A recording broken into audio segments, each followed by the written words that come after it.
Welcome to Hurrdat Sports Radio. Colorado has knocked off the defending national champions, number one team in the country, to start off 2023-24. They'll final 92-78 as they beat the LSU Tigers. To the game for the Huskers. Wilcher, step back three, knocks it down. It's tough. Pass into Montgar for the slam. He's an athletic young man. Bounce pass inside. Hoiberg, what a finish. And he gets the foul. Curry with the ball. A chance for a winning part of this four-gamer. If they can somehow beat the defending champions, Curry glides to the rim, around and down for Stephen Curry. He kicks it. Reddish for three. It's off. Jimmy with the rebound, and that's it. This one belongs to the Heat. 108-107. And this is returnable. This is Absolutely low. And he has fielded it at the 13. Sets up his blockers, running left to right. There we go. Darius Davis, 35-40. Turn on the Jets, Darius. 40, 30, 20, 10. Darius Davis, house call, touchdown, Chargers. And so, my number one job is always to advocate for these guys and push these guys to be great. I do want to say that, this is kind of, that part of it's kind of, I don't know if the right word is kind of crappy, right? It's also good for our guys to learn, hey, you know what? No one cares. No one feels sorry for us. Those plays happened in this game last week, and you know what? They didn't change the score. We care, Coach Rule. We care. Here on Hurrdat Sports Radio. Care all the time. All the time. I'm Ravi Lulla. That's Andrew Rogers. ELE. Everybody love everybody, right? I think that was a Coach Rule quote. Maybe it was a different locker room speech. Those plays happened in this game last week, and you know what? They didn't change the score. They didn't change the score, unfortunately. We're here live on Hurrdat Sports Radio on AM 590, ESPN Omaha, and ESPN Tri-Cities. You can find us on YouTube, Twitter, wherever you stream the show, as well as wherever you listen to your podcasts.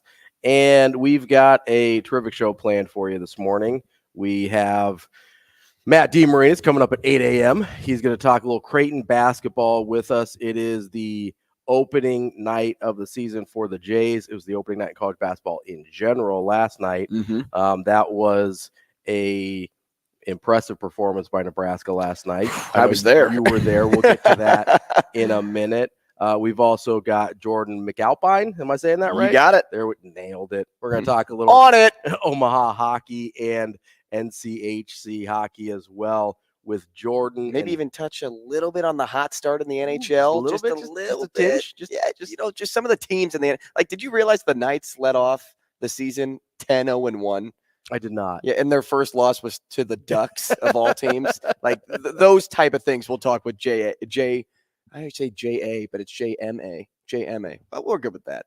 We'll talk to Jordan at 8:45. At 9 o'clock, we'll talk to one of our favorites, Mike Schaefer from Husker 24/7. Always entertaining with Schaefer there. We'll see if I wonder what war we'll talk about today. Yeah, see if he's still emotional over the Josh Dobbs performance. See if, I want to know if he shaved off his eyebrows. Just in solidarity. And then we'll have our Hurrdat hot seat to wrap up the show. Yes. At the end of the show for you here today. So that is what we've got on deck for you. Let's start off with, I know there's a ton of really good Matt Rule audio to get to. But you were out at Nebraska and Lindenwood last night. Nebraska. Thanks for giving my team a little bit. Gotta go LU. Thanks for adding that in there, because you could have just said you were at Nebraska last night, but you added in Lindenwood. You're a nice guy. I'm trying to make sure that Lindenwood, the Lions, get their cred here, which they do not deserve a lot. Nebraska basketball, though. No, so it was actually really encouraging last night because Nebraska basketball. We talked to Sauter yesterday about. I don't really know who's going to play. I don't know exactly what that situation looks like. And a lot of guys played. Which is why Lindenwood plus 22 looked pretty good after we talked to Sauter. Yeah, it looked reasonable at the very least. And a lot of the guys that Nebraska was a little unsure about, like Most and who were a couple, Alec, we weren't totally sure about. Casey didn't play, but I thought Bryce played pretty well. Yeah, Bryce did play pretty well. Matar Diop, who we weren't totally sure what his status was. Boy, can he jump and jump high? Man, he's one of those guys Sauter was talking about, just athletically jumps off the page against other really good athletes. So that was good to see him. Sam Hoiberg had a nice night, 15 points. Yeah, he played really well. I was impressed with his performance. I think he's going to play real minutes for this team. I really do. I think he has to. Yeah, well, especially when we talked about the point guard spot yesterday, right? He's such a good facilitator. Yeah, and I mean, he can shoot it, which really helps. Dude just kept hitting threes, and I'm like, come on, man, you can cool down. Just chill out, all right? You guys already won. Scored 51 in the first half, and I'm sitting there in my tears. Just a pool of my tears, Shane. A pool of your Lindenwood tears. Yeah. But no, Nebraska, they had a bunch of guys play that they were a little bit iffy on, and honestly, they look good. Moss had 13, Williams had 13, Wilcher had 13, Alec had 11, and Hoiberg with 15. Good start to the season for Nebraska, even without Tominaga. Rink was most impressive to me. Okay. And it was not even his work on offense. It was defensively. Okay. As a big man, because that's what the sole focus was coming into the season, right? And we talked about it with Sauter yesterday. How do you replace production of Derek Walker? Yeah. Yes, on offense, but also what he brought to you on defense. He's a pretty versatile defender. And he's physical. Yeah. Right. And that's half the battle. And college basketball is just being bigger than maybe someone that's even taller than you. Finding someone who's willing to put in that physicality. Yeah, body up. Listen, there's some guys, you've got these 6'9", 6'10" guys that want to play on the perimeter. They don't want to bang down low. And you need a guy whose mentality, we talk about it with football all the time. On the offensive line, yeah, you might have a guy who's meets all the measurables. He's 6'6", he's 320, he moves well, but you need a little nasty in you. And it's kind of the same thing when basketball. I get it's a totally different level of physicality, but you have to have a mindset that you really want to get down there. And that, I think, as much as anything, was what helped Walker. He was always willing to mix it up. And Rink was just so good at closing out on the perimeter.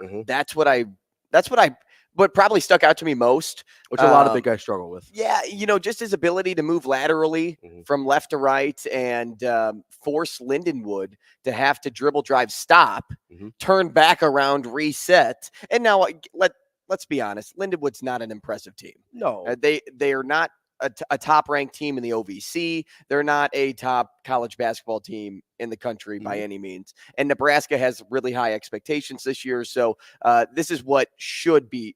The score that we saw last night should exactly be. Yeah, they did what it was coming in. in. But that's part of the impressive thing for Nebraska basketball is they often have not done what they were supposed to. Right. In these types of games. And the way that Fred brought guys in, sat guys down. I mean, he did a really good job of balancing, having Rink out there, then bringing in Alec, and then bringing Rink back out, subbing out Alec once the game kind of got comfortable.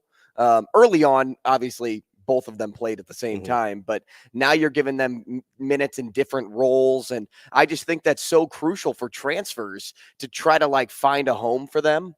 Because you can come into the season and say, this is our center. Yeah. This is our 4, right? But maybe, Alec plays better as a 5 over a 4, or Rink plays better as a 4 over a 5, which is probably more the case than Alec just based off pure size. But, all in all, it's finding these guys a home. And the quicker Nebraska does that, the faster that they'll get off on the right note this season. And I was just super impressed with how they spread the ball around, found the open look. CJ Wilcher played really well. I think he had an underestimated performance, but he shot the ball super well from the perimeter. And, without Tominaga, it was kind of okay, who's going to get their piece of the pie this time? Who's going to step up and fill that void? And it was everybody. Which is ideally what you'd like to see, right? Because there's not another Tominaga on this team. There's, frankly, probably not another Tominaga in the Big Ten that could do exactly what he does. There's obviously a bunch of really talented guys, but what he means to Nebraska, they're obviously going to need him this season, but the fact that they were able to survive without him, I think is a really good sign. And let's be honest here. There's a lot of Lindenwood types on Nebraska's non-con schedule.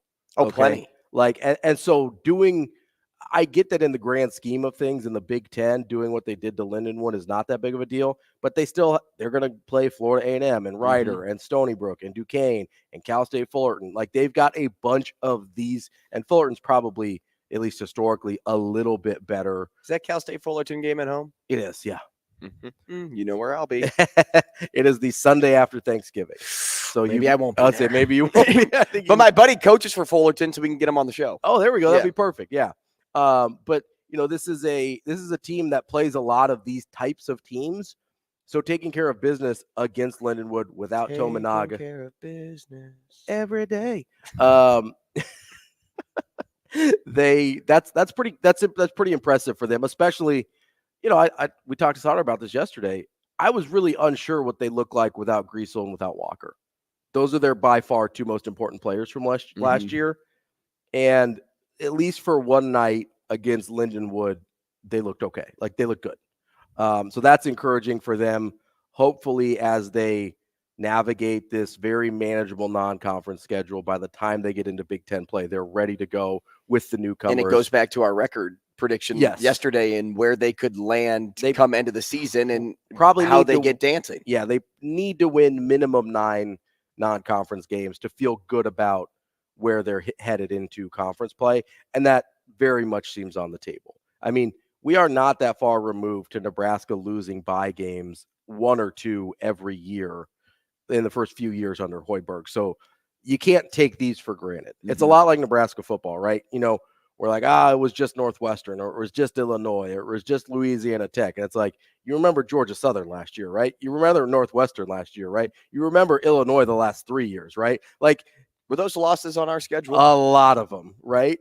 But you can't just sit here when you haven't, again, like Coach Rule talks about all the time, when you haven't earned the right to not take those things for granted, but to expect wins in those situations, then you have to celebrate the wins that you do get. And I think Nebraska basketball did that last night. I think Nebraska football has been doing that this season. We'll see what the immediate future brings for both of those programs, but I think you have to be encouraged by both. And one last note on Nebraska basketball. They were shooting roughly 50%, maybe a little over 50% from the field in the first half, which led to 51 points. So I love the way that they shared the ball and found the open look. But at the same time, they held Lindenwood to just under 30%, if I remember correctly. Yeah, so it's 24 first half points for Lindenwood, and they shot it. First half, they shot at 30.3%. So right, at 30%. So right at the number, and that's just kudos to Hoiberg's defense. Right, Hoiberg's known for defense, right? Like that's what he.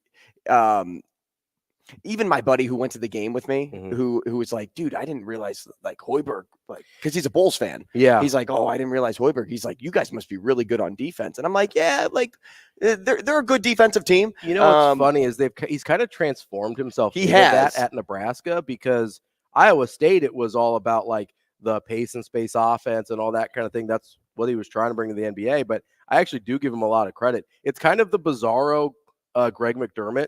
At like Northern Iowa, Greg McDermott was this grinded out, slow it down basketball coach. Whereas at Iowa State, Fred Hoiberg was this high flying pace and space guy. And as they've gotten to their respective programs now, they've basically totally flip flopped. I do think Hoiberg wants to get more of that pace and space, but the fact that he's been able to transform himself into like a very solid defensive basketball coach is kind of incredible considering like his background. Well, and it's noticeable to other people that don't watch Nebraska basketball. Yeah, and I thought that was most impressive of the whole conversation I had with my buddy, because he knew nothing. Yeah. He knew absolutely nothing about Nebraska, but he saw Hoiberg. He knows Hoiberg, like I said, played in the NBA for a team that he grew up watching, and was like, like he was really good at defense when he played. He must be like really good at defense now. And I'm like, yeah, at Iowa State, it was more like, let's have offense. But at Nebraska, if you really look at their totals and their scores from the years under Hoiberg, you'll find out that he holds teams in the 60-point mark. Like that's what he's good at. Yeah. And that's what his teams are good at, I should say. You have to give him credit, because Nebraska hasn't had the offensive firepower to play the way he wants to. And again, not to make too many corollaries to the football program here, but it's a lot like Coach Rule and what they've done this year. This is not how they want to play football long term. Do they want to stop the run and be good at running the football? Absolutely. But they don't want to be afraid to pass it 20 times a game, which afraid might be too strong of a word, but they should be hesitant if they're not. They don't want to have to rely. Like, I don't think the option is probably a long-term play call for them. You don't think so? Maybe like sprinkle it in, right? But it's become a staple of the. Well, they can't be like Army. They can't be like Navy. Right. They can't be like teams that we're not only like, run the we're option. not like wing T in this thing over here, right? Shout out our guy Fred Petito who retired yesterday.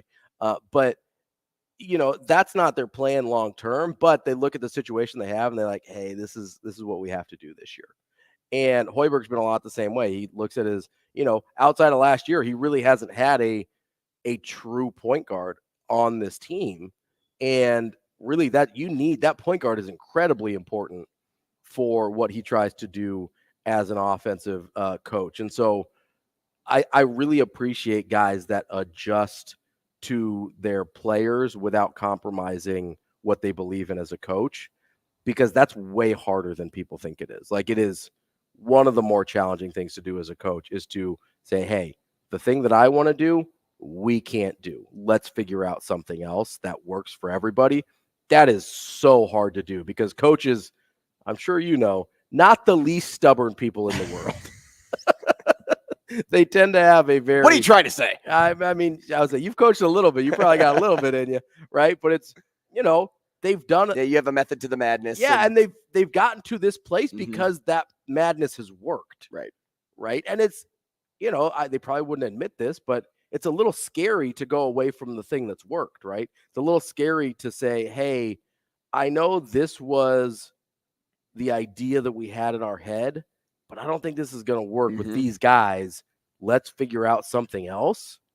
Are you talking about football now again? I'm talking about all the things, right? I feel like you're talking about Husker basketball and Husker football, and you're kind of correlating the two. And life in general, man. Like, people with their jobs, like if they've done things a certain way, that's why sometimes it's scary to get a new manager or a new boss or whatever. You know how to do your job a certain way, whether you're a head football coach, head basketball coach, you're an accountant or whatever, right? You're a salesperson. It is really kind of scary when somebody comes in and is like, hey, I want you to trust me to do this thing a different way. That's trickle-down effect. Hey, I think we need to do something different, especially when there's been any level of success. Because I know Nebraska hasn't been successful in basketball or football recently, but there is a history of success to a certain degree in both programs. And to go away from things that we know have worked, that's really scary. And so that's why I give a ton of credit to Hoiberg. I give a ton of credit to Rule, obviously, of having the fortitude to say, hey, we have to try something else, even from the thing that I wanted to try originally, and still find some level of success there. It's scary, but it's that's also how you win in November. It's scary, but it's also expected. Yeah. Right? Like the expectation is to adjust on the fly. Absolutely. Like if you're a hockey player, you change on the fly. If you're a coach and things aren't working, you adjust on the fly, whether it's in game or whether that's during practice week. And I think just going back to football now, this coaching staff has done a really nice job in doing that. And though it may be, scary for the person, that the fans also expect you to be able to adjust and catch up to the times of what works in college football today.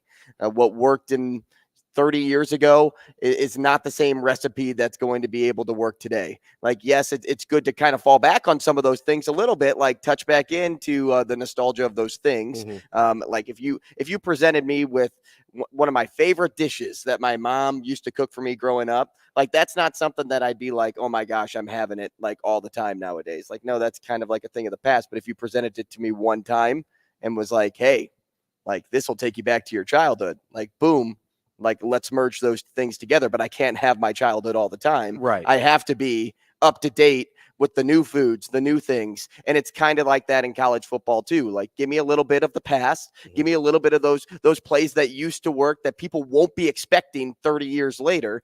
But at the same time, be able to match up well with those that are evolving with the game of college football. And so, like, yes, that's one piece of this puzzle, but the other piece is this coaching staff can't do that with this team right now because the pieces aren't in place to be a USC, an Oregon, an Alabama, an LSU. Like, you don't have the bodies to do that yet. Honestly, the pieces aren't even in place for it to be a Baylor when Coach Rule was there. And that's at the end, and that's a good point too. Like, at the end for sure, but it's also the beginning. Yeah, right. And so we don't want to overlook that. And I do think, I think they're way ahead of where just look, obviously just the wins and losses, but even culturally, I think they're way ahead of where they were in year one at Temple and year one at Baylor, because he hasn't had to go exclusively to young guys, right? He didn't want to have to do that at those other places. Those were the only guys that were bought into what he was trying to do. That's the encouraging thing about Nebraska right now, is that those guys are bought in to him, both freshmen, sophomores, juniors, seniors, everybody that's still on the team right now, I genuinely believe is all in on Coach Rule and his staff and what they're trying to do. Everybody. And that's the exciting thing about this Nebraska football team, because, like, listen, I know I watched on Saturday and was disappointed. I know you watched on Saturday and were disappointed, just because, before that game, it was kind of the first time in a long time that you felt a hope of something real happening at Nebraska. And Saturday kind of put us in perspective a little bit. Kind of was like, hey, probably not going to win the Big Ten West this year. It's still on the table, right? But Nebraska's probably not the best team in the Big Ten West. And maybe 8 or 9 wins is a little bit ambitious in year one here. But 6 or 7 wins, very much on the table still. And obviously, I want to win. Still a huge improvement over where they've been, right? And so it's exciting, Doc Sadler, it's exciting. It's exciting to be here and look at this. It's exciting. And it's kind of weird, because even though Hoiberg is so much further along in his tenure at Nebraska, he feels like he's in a very similar place as Coach Rule in terms of starting to get things in place the right way. Because let's just be real here with the Matt Abdelmassih situation, the way the roster was put together. Those first few years were kind of a disaster. That was not, I don't think, what Coach Rule or what Coach Hoiberg wanted. I don't think that's what Nebraska basketball wanted. They almost hit the reset button, and you kind of have to give Trev some credit for allowing him to do that. Now, maybe it's just because he didn't want to pay another buyout, but he got an opportunity. Hoiberg got an opportunity to try again and start over when most coaches wouldn't. And most coaches and most ADs wouldn't give him that opportunity. And he's taken advantage of it in a way that I think is actually really impressive. We needed to do something. Going back to my food analogy, it's like Ratatouille, right? You guys remember the movie Ratatouille? Shane, I know you watched that last night. I love that movie. I didn't watch it last night, but I do love that movie. Where he's like, it's ego at the dinner table, and he takes a bite of the Ratatouille, and it takes him back to his childhood. Like, that's the moment I'm describing when I talk about evolution of things. Absolutely. But yeah, all in all, I think what needs to happen next is figuring out, is Heinrich Haarberg the number one? Because it seemed like yesterday Coach Rule made it seem like he's the guy and we're sticking with him till the end. Yeah. And there was nothing in that presser. And I know we'll get into it. Yeah. We'll get into it when we come back. But there was nothing in that presser that had me saying, yeah, Jeff Sims or Chubba Hubbard. Chubba Purdy. Different guy. Yeah, different guy. Different football player. Yeah. Has a shot to play quarterback this week. Yeah, this week maybe not, but there were some things that he said that I thought were interesting. We'll get to those and more coming up next year on Hurrdat Sports Radio on ESPN Tri-Cities and AM 590 ESPN Omaha.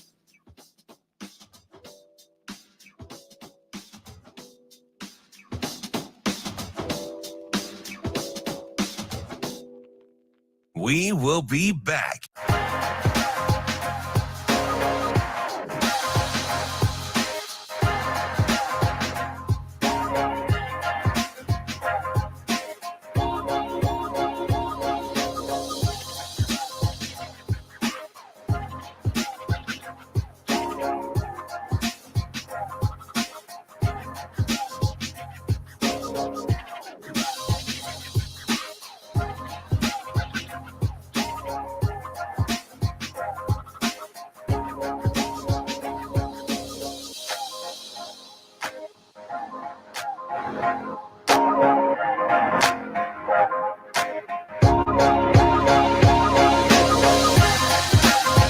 We will be back.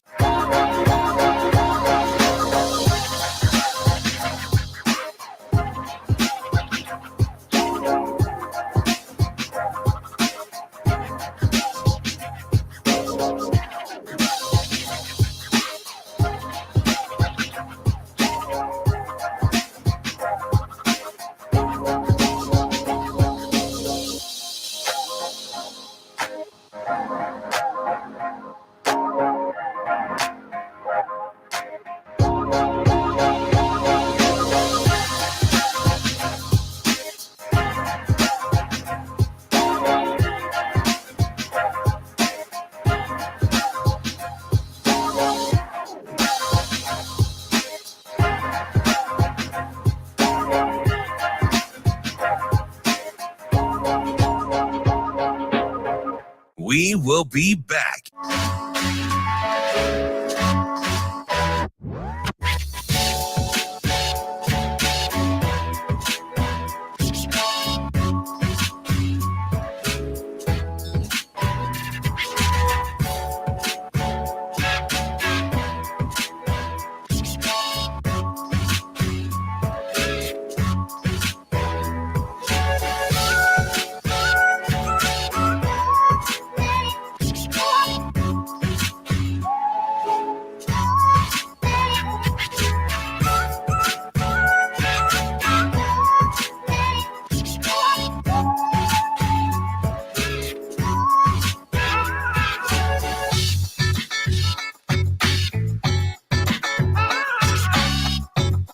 We will be back.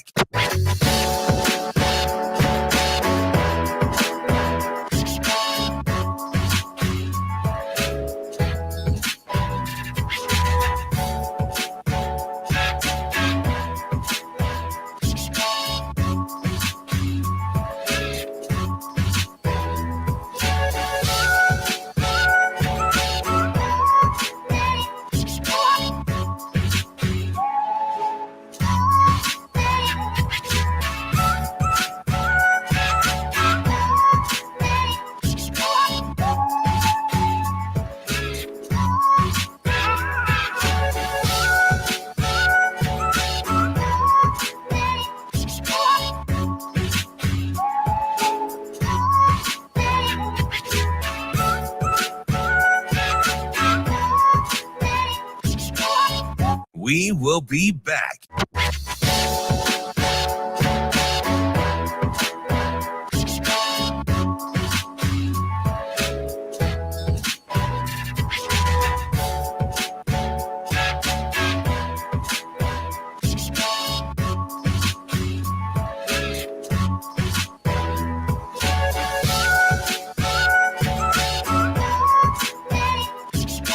We will be back.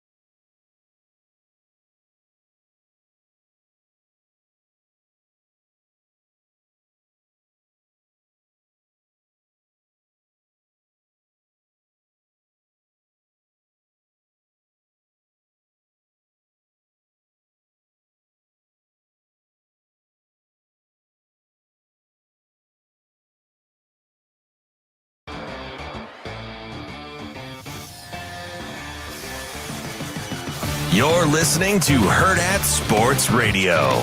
I told our freshmen at the University of Nebraska moving forward, every game in November had better be a big game. It better matter. Okay. And so yeah, like it was like, well, we should have taken the pressure off of them. That's what's wrong. Like you got to learn to be so comfortable with all the pressure in the world on you and the game hanging on your shoulders. And so, yeah, we put pressure on the players. Yeah, we put pressure on ourselves.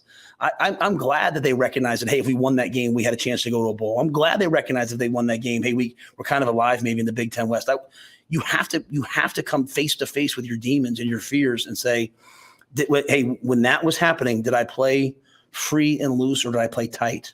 Like the guys will tell me last year at Iowa, kind of like, hey, the season was over. They found out, Coach Joseph, who they obviously really respected, was, I was coming, he wasn't going to be the coach. And they just kind of were like, hey, let's go play. And they kind of just went out and played. Well, anybody can play when there's no pressure. Like, can you play with pressure? Welcome back to Hurrdat Sports Radio. I'm Ravi Lulla with Andrew Rogers. We are on AM 590 ESPN Omaha and ESPN Tri-Cities. Make sure you follow us on YouTube. You can stream the show live, see our bright and shining faces here on a Tuesday morning at Hurrdat Sports, YouTube, and Twitter. Or if you want to follow along with me and Andrew Rogers, see what we're doing when we're not on the air, you can follow me. I'm at Ravi Lulla. He's at Andrew Rogers CC. I love kickers. He loves kickers. That's in his bio and everything. Loves kickers. I wanted to see Tristan Alvano kick a 60-yard field goal last weekend. I mean, you heard Rule, right? He said get to the 40, like I said. Yep, no. I Rule, said get to the 40. Rule would have taken a chance if he was at the 50. I know it. I know it. Coach Rule, he's got that.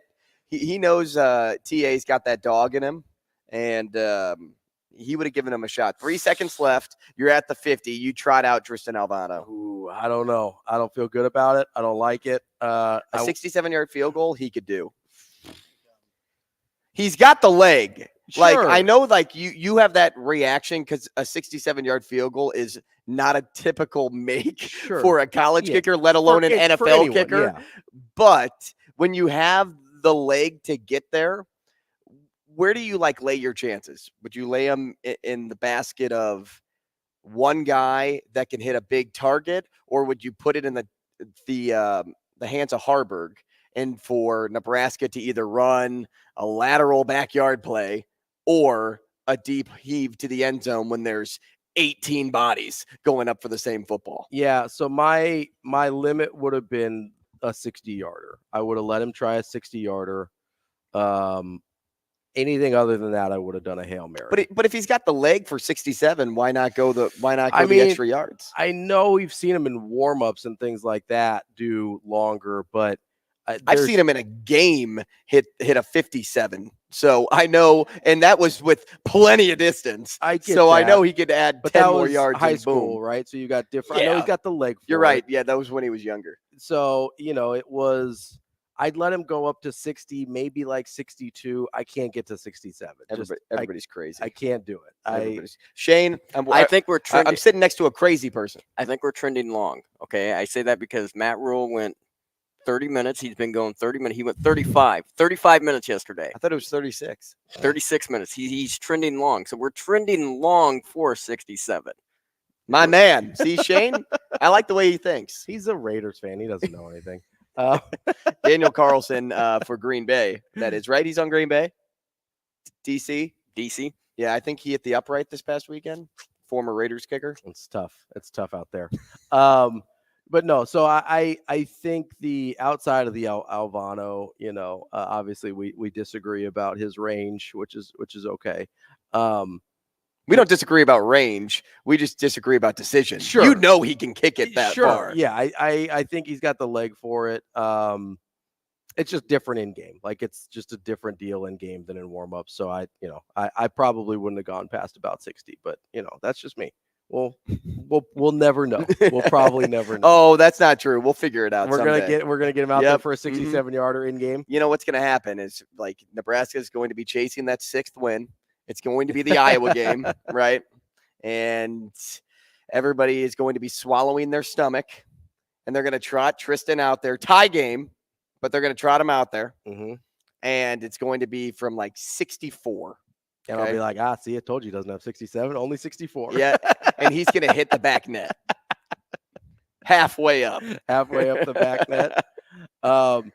Before we went into the break, we were talking a little bit about the Harburg situation, and it does sound like from Rule's comments yesterday that he is, I would say that Harburg is the guy they're committed to as the one. I did think it was interesting that he mentioned Sims is getting reps with the ones as well, and that even Purdy had gotten some reps, although not as many with the ones, mostly with the 2s and 3s for him. I think the fact that Sims is still getting reps with the ones is interesting. And I know because of the way they do their stations, it allows for more reps to be experienced. But if there was no chance of Jeff Sims coming in, Harburg probably needs all the reps at one. Like, with what we've seen, he probably needs as many reps as you can get him. And maybe there's hey, he gets his water break, whatever, so Sims gets his reps. I don't know the logistics of it exactly, but I don't I tweeted this out on Saturday during the game, and here's why I don't know necessarily that Harburg is unquestionably the guy. I think he's the guy this week. But you have a few comments on record from Rule that I think are interesting about Purdy in particular, because I think it would be hard to trot Jeff Sims back out at this point. I wouldn't necessarily have a problem with it, but just the perception of it I think would be tricky. But some things that we know about Purdy. He was ahead of Harburg in fall camp. I think that matters. Because without an injury, he would have been the one we saw at the end of the game against Colorado as opposed to Harburg. Somewhat, right? It matters somewhat. Because if I take the example of like the 49ers, Brock Purdy was obviously behind Trey Lance. Yeah. And because of an injury, Brock Purdy gets the call, and then Brock Purdy he was behind Lance and Garoppolo last year, right? But that's what I mean. Yeah. Like, so Harburg would have been the 3 because it would have been Sims, Purdy, Harburg. And maybe Purdy doesn't do well. Maybe we see Harburg anyway. So sometimes it's just circumstance. Yes. But I do think that is something to keep in mind at the very least, is that at one point before he got injured, Purdy was above Harburg this fall. Number 2, Rule has said, and he seems to believe, they can win games with all 3 quarterbacks. He said that a bunch of times. I think that's a little bit of coach speak. Maybe, but he said that with Harburg too. And, they went 5-1 before, 5-2 now with Harburg as the starter. So it's like, I thought it was a lot of that is defense, like that's carrying you to those wins. And maybe that's why he thinks he can win games with any quarterback because of the defense, right? But it's something he said several times. And for the most part, he's been pretty truthful about his team. So I like to keep that in consideration. And he has said that Purdy is the best pure passer of the bunch. If you're going to have a game plan where you think you're going to need to pass the ball more, like obviously they thought they needed to pass more against Michigan State. Like Michigan State had a bad pass defense coming in. They feel like, from what Coach Rule said, that the option's starting to get scouted better and they're not getting as much out of it. I think that's something you have to consider, because the more Harburg throws the ball, the less comfortable I get with him being the starter. When he's throwing the ball 11 times a game, I feel okay. When he's throwing the ball like 18 times, I'm like real iffy. When he's throwing it 28, it makes me a little nauseous. He's the quarterback in Nebraska. So that's where it's like, I agree with you for the immediate future. It sounded like Harburg is still the guy unquestioningly. I think they have to be thinking about the rest of the situation though, because the turnovers have not gotten better. Sure. And this staff's always 5-10 steps ahead. Sure. We've seen that all year. One thing you said there was consideration, like keeping things in consideration. I think that's where everybody kind of sits today. Yeah. Waiting, like you're reserving judgment until you see if Harburg responds this week. That's something I spoke with TK about a little bit yesterday, and he was mentioning, because even yesterday, I think he was a couple hours ahead of everybody else when he's like, I'm pretty sure that based on how Coach Rule has done his business at Temple and Baylor, that he's going to stick with one guy and he's not going to shuffle guys in and out. But he's like, I'm not going to cast my vote on that just yet, because who knows what Harburg brings this week, right? If he doesn't respond, then you really have to reevaluate. But going back to the point on what you said about Jeff Sims getting reps with the ones, the way I look at it, outside of a like, hey, he's going in while Harburg gets a water break, it may be something like this coaching staff wants to utilize Sims in a game and do sort of like what like Derek Carr and Taysom Hill do in the NFL. Maybe that's what you get out of Jeff Sims. Now, Jeff Sims isn't playing tight end, but maybe it's hey, we're going to bring in Jeff because we like the way he runs more than we like the way he gets up the field quicker than Harburg, because we know Harburg is a little slow when it comes to changing directions, but maybe it just provides a different look. And I think that's why he's like giving us nuggets of, we're giving these guys 1 reps. Coming up next, we got more Hurrdat Sports Radio. We will be back.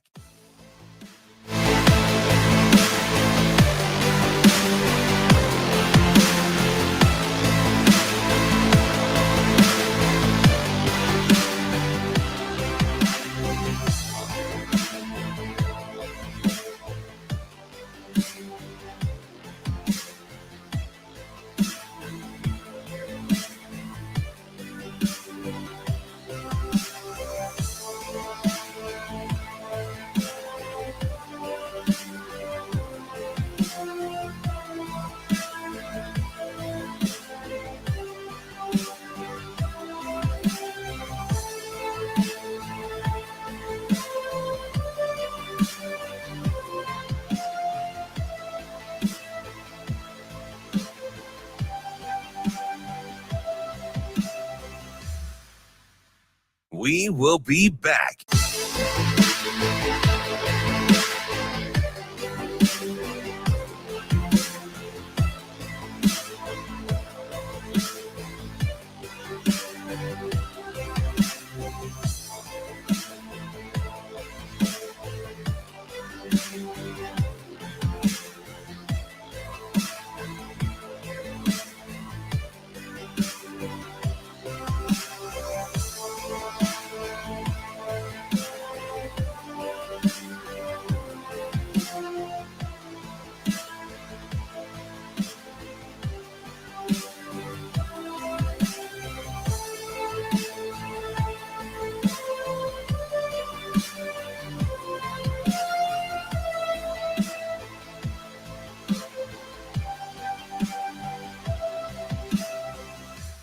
We will be back.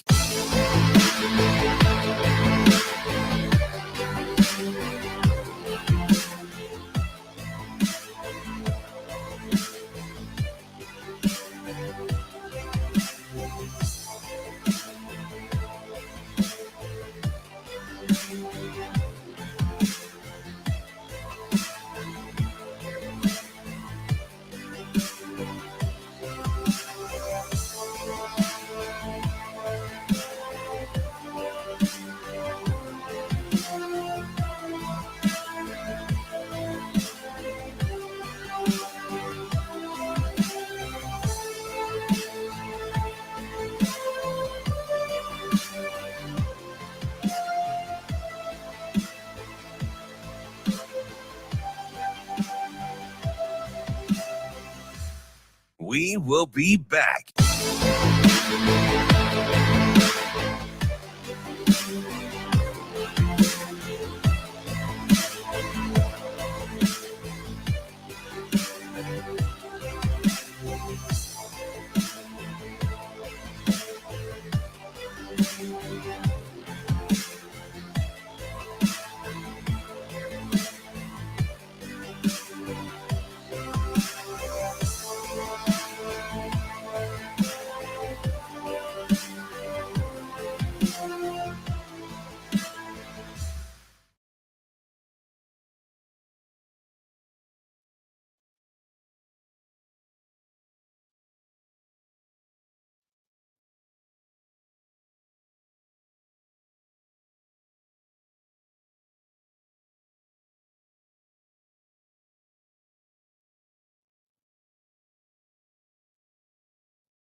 You're listening to Hurrdat Sports Radio.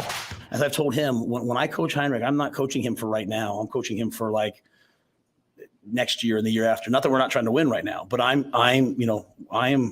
we're going to address everything as it comes, and we're going to push him through because I think he's a winner. I think he's tough, and I think he's learning on the job. And I think he didn't play for a couple of years, and so he's catching up. He just, it'd be one thing if we were sitting here at like 2-6 and 2-7 and no one was paying attention and you can kind of make mistakes.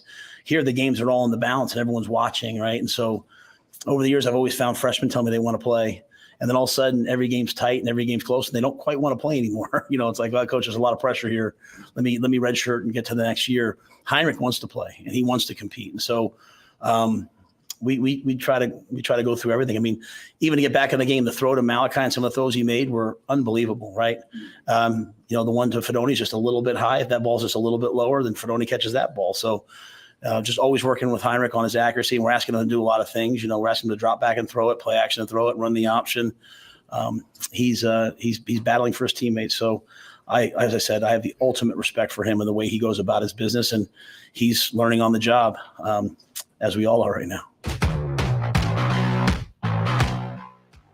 We're wrapping up hour number one here on Hurrdat Sports Radio. I'm Ravi Lulla. Andrew Rogers here with me. We're on AM 590 ESPN Omaha and ESPN Tri-Cities, along with Twitter and YouTube on Hurrdat Sports. You can give us a follow along there as well. We're brought to you by our friends at Dingman's Collision Center. Dingman's has 4 great Omaha area locations, and they've been family owned and operated in Omaha for over 25 years. The last 18 of which and running are they've been voted first place best of Omaha because of their quality and service. They can work on any make and model because they invest in the latest technology. They also invest in the community with their give back program. Make sure you go to dingmans.com to learn more about that.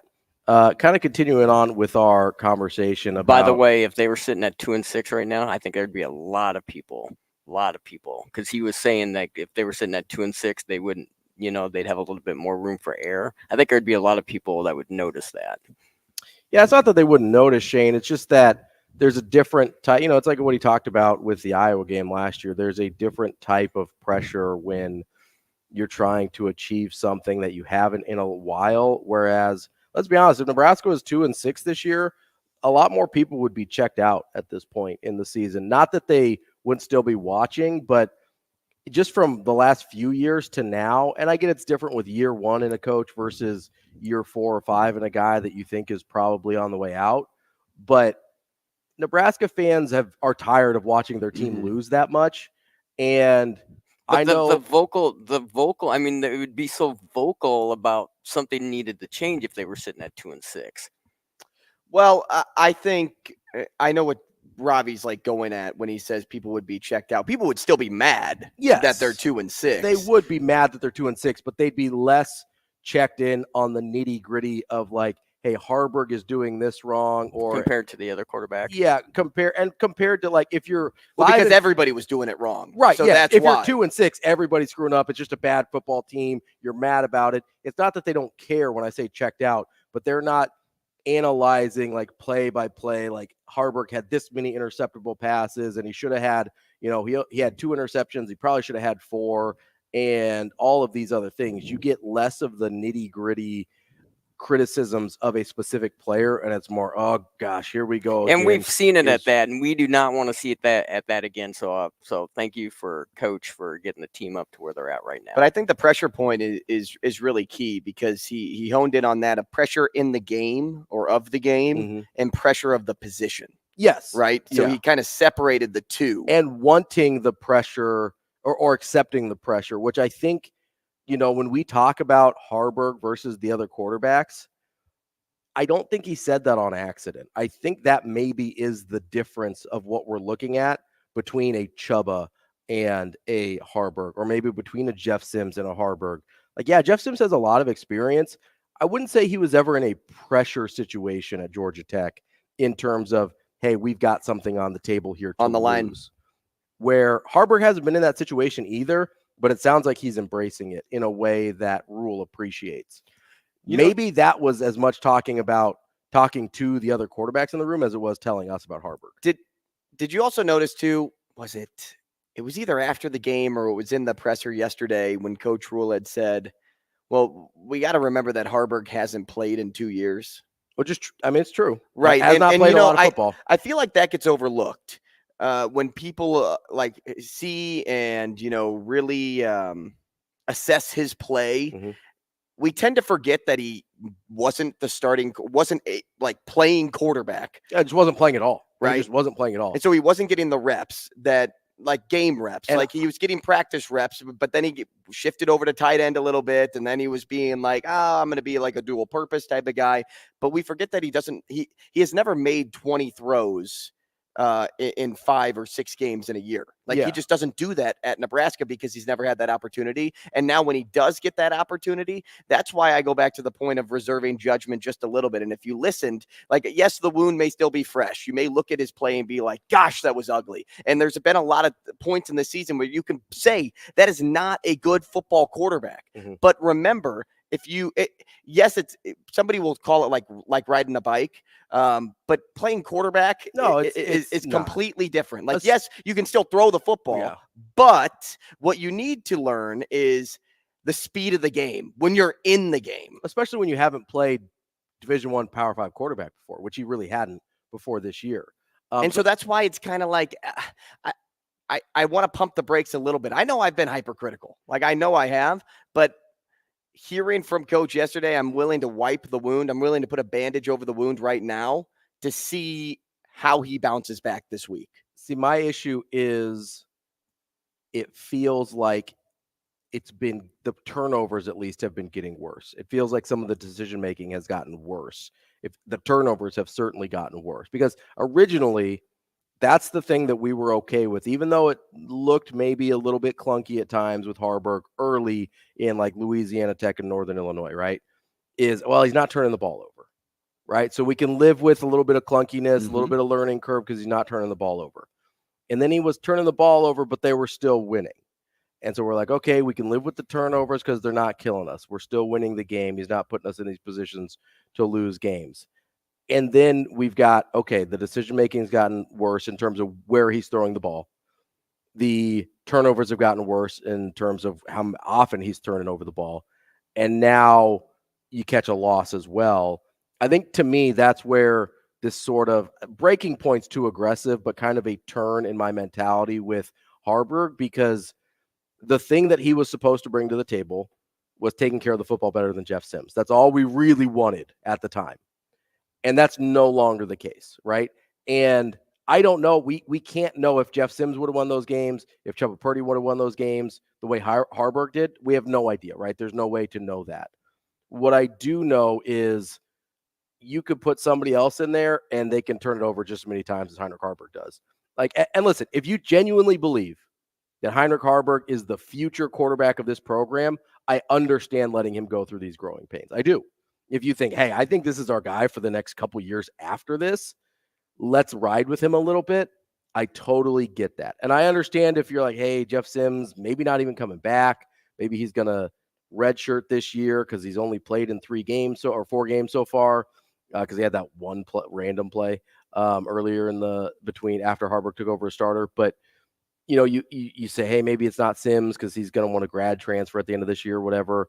But maybe we should see what we have in Chubba Purdy, because I don't think very many people would have thought that Harburg was the answer coming into the year long term. I know they certainly didn't when he was going to start against Louisiana Tech. And I just wonder, hey, if we're in a let's see what the future is mode here, so we know what we have to attack in the transfer portal or in recruiting or whatever, then I think you need to know what you have in the room in general, not just in Heinrich Harburg. Because I'd have a hard time believing, and maybe I'm wrong here, but I have a hard time believing that Rule and Satterfield look at Harburg and say, that guy is definitely our future. That's where I have a disconnect between letting him ride through the mistakes and seeing what else you have. And I don't think they would say that. And Probably I don't think they actually think that either. But they will say that they think he is the foreseeable future for this season. Yeah, for sure. I mean, yeah.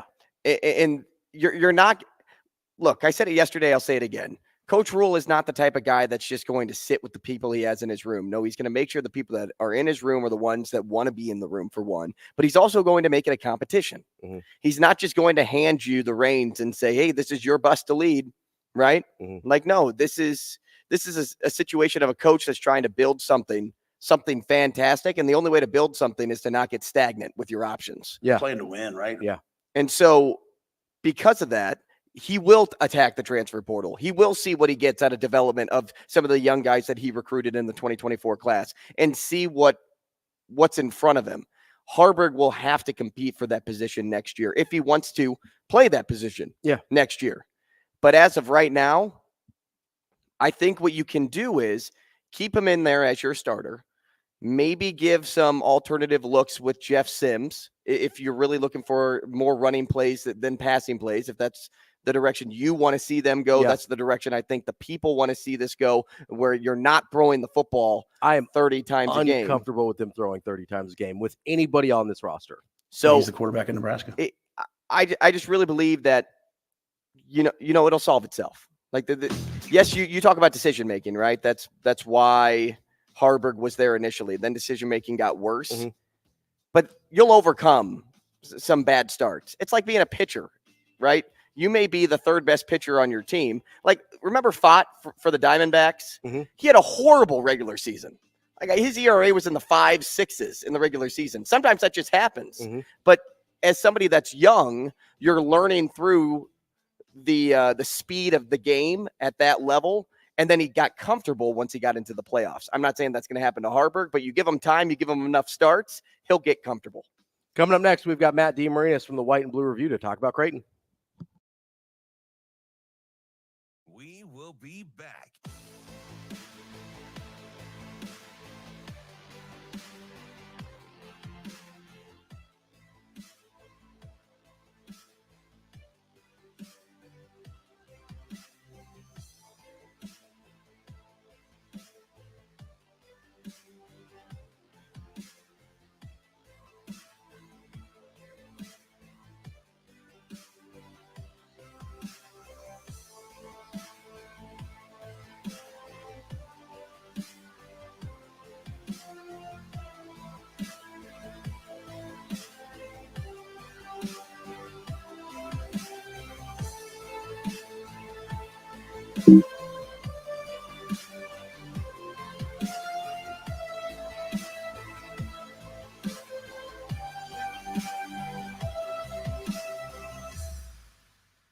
We will be back.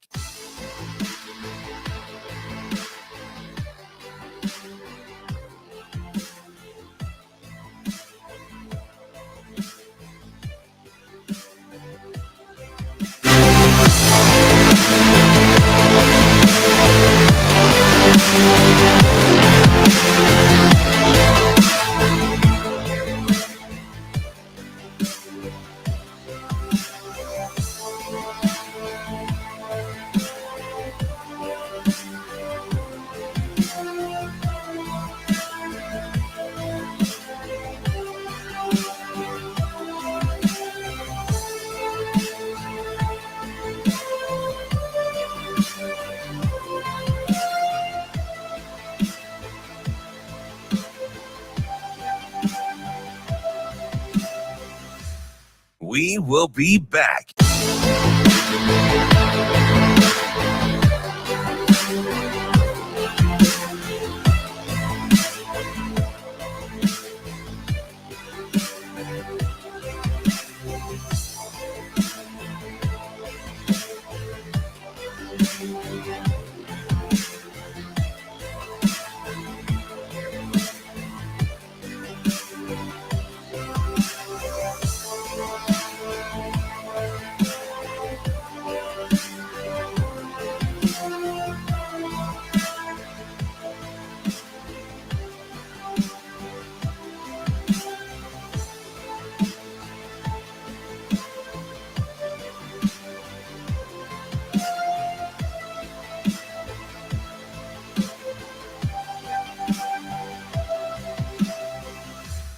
We will be back.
Welcome to Hurrdat Sports Radio.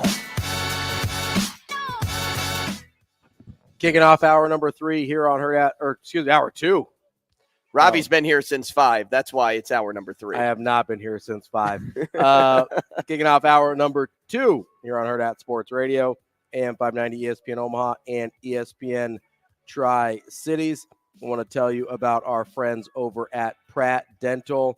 Dr. Pratt was the first dentist in Nebraska to be certified for the BioClear method, located in North Platte. The BioClear method and modern smile design can correct many aesthetic dilemmas in a permanent and less invasive manner than traditional treatments such as crowns. Give Pratt Dental a call, 308-221-2800. Pratt Dental, creating healthy smiles. Guy that always has a healthy smile whenever I see him is my guy, Matt DeMarinis from the White and Blue Review. Matty, how are you this morning? Good, man. Don't be lying to people about my smile, though. Come on now. Listen, you're a happy, smiling guy whenever I see you. Maybe it's just me. Maybe you just like me. I do like you. Normally, you have a nice, healthy scowl on your face. Very Batman-esque. Yeah, there's like 5 people. He's just a man of mystery. He is. He's an international man of mystery, Matt DeMarinis. That's what we like to call him. No, nothing to add there. See? That's fine. No, he stays silent because he's mysterious. I told you. Not even. I don't think I've ever heard that in my life. Not once. Matt, as we get ready to kick off Creighton's season tonight, let's look back real quick at the opener or the exhibition against Wayne State. Anything you learned there? Anything that you gathered from that? I know you're at practice a bunch. Anything we learned from the Wayne State exhibition that you didn't know already? I think the thing you learned is that this team has a really high level ability to shoot the basketball. They're going to play with a lot of pace. Offensively, they're probably ahead of maybe where they are defensively because they have new pieces kind of in different spots. So that's going to be maybe more of a work in progress than it has been the last 2 years when the defense kind of carried them through certain stretches while the offense was a little bit more up and down, certainly capable of good nights, but not always super consistent from an efficiency standpoint. So I think that'll be a difference this year. I think the offense will be more consistent on that basis. I think they have the ability to probably be one of the best offenses in the country. And defensively, I think just my initial feel right now is that it's probably going to go down a bit from where it has been the past couple of years, but not dramatically so. I think they still have the ability to be, kind of a top 30, top 25 defense, but I think offensively they have a chance to be, top 5, maybe even number 1 from an efficiency standpoint. So there's just a lot of weapons out there right now. Matt, that's what we saw. No, go ahead. I'm sorry. No, I was just saying that I think that's what we saw the other night is that they have a lot of power. Matt, some key departures, some key additions, and the topic of conversation that has forever popped up this offseason is this team is going to be better than last year's team. Are you on that train? I'm not. I don't know yet. I haven't seen. I need to see like a game or two against a team that I hold in kind of high regard before I go there because. So you'll know tonight against Florida A&M? And then North Dakota State? Yeah, tonight I'll tell the whole story. I think Florida A&M is one of the top 340 teams in the country. Will give us that barometer. You go to Elite Eight last year and you're a possession away from the Final Four.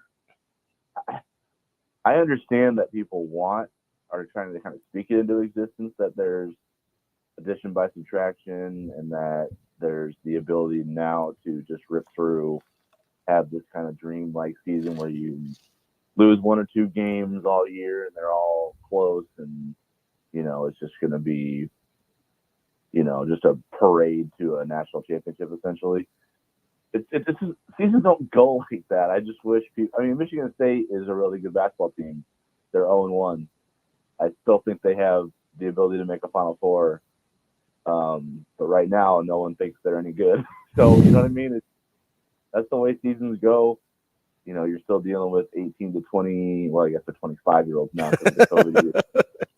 You're still dealing with 18 to 25-year-olds. So, honestly, the variance is even wider now than it used to be. I just think there's going to be up and down throughout the season. There's going to be injuries. There's going to be stuff that just doesn't come, off the top of your head right now.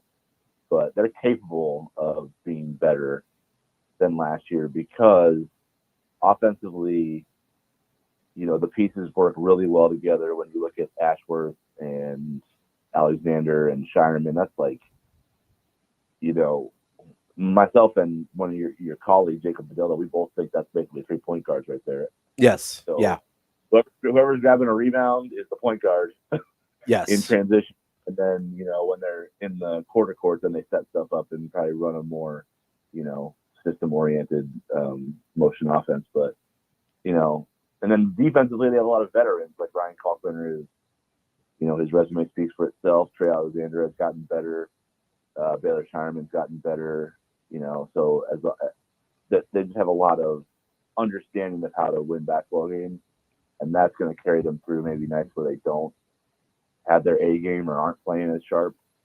And for that reason, their record might look better than it has the last 2 years, but I don't know if that necessarily translates into being, well, they went the Elite Eight last year. They brought back the pieces. They're going further. That's not usually how it works. So we'll see. Matt, I'm going to be honest. I blacked out after you said parade to a national championship, so I didn't hear anything after that. No, so I not get parade to that. Not going to be. I didn't hear that part. Yeah. So you kind of touched on my point, because I've said several times that I do think this team will be better than last year's, but I generally mean in the regular season, because I do think March Madness is kind of a crapshoot. And so when I say they're going to be better, I expect them to be dramatically more consistent during the regular season. Is that a fair way to look at this team? Yeah, well, I think they're just because they have a lot of veterans. So, I mean, in my experience, when team chemistry is good and you have a lot of veterans, you have a really good regular season. You know what I mean? So, yeah, you should totally. I think you should lean on that a little bit. Feel good about that prediction. There's the guys that came back and the guys that came into the program, like a Stephen Ashworth, like an Isaac Trout, like a Josiah Dotzler, they all kind of believe in what Creighton's doing, and they all want to win. So you mix that with players like Trey Alexander and Baylor Shireman and Ryan Kalkbrenner, who have all done it, and Francisco Farabello, who have all done it, and they know how to win, and they want to win more. They're not complacent.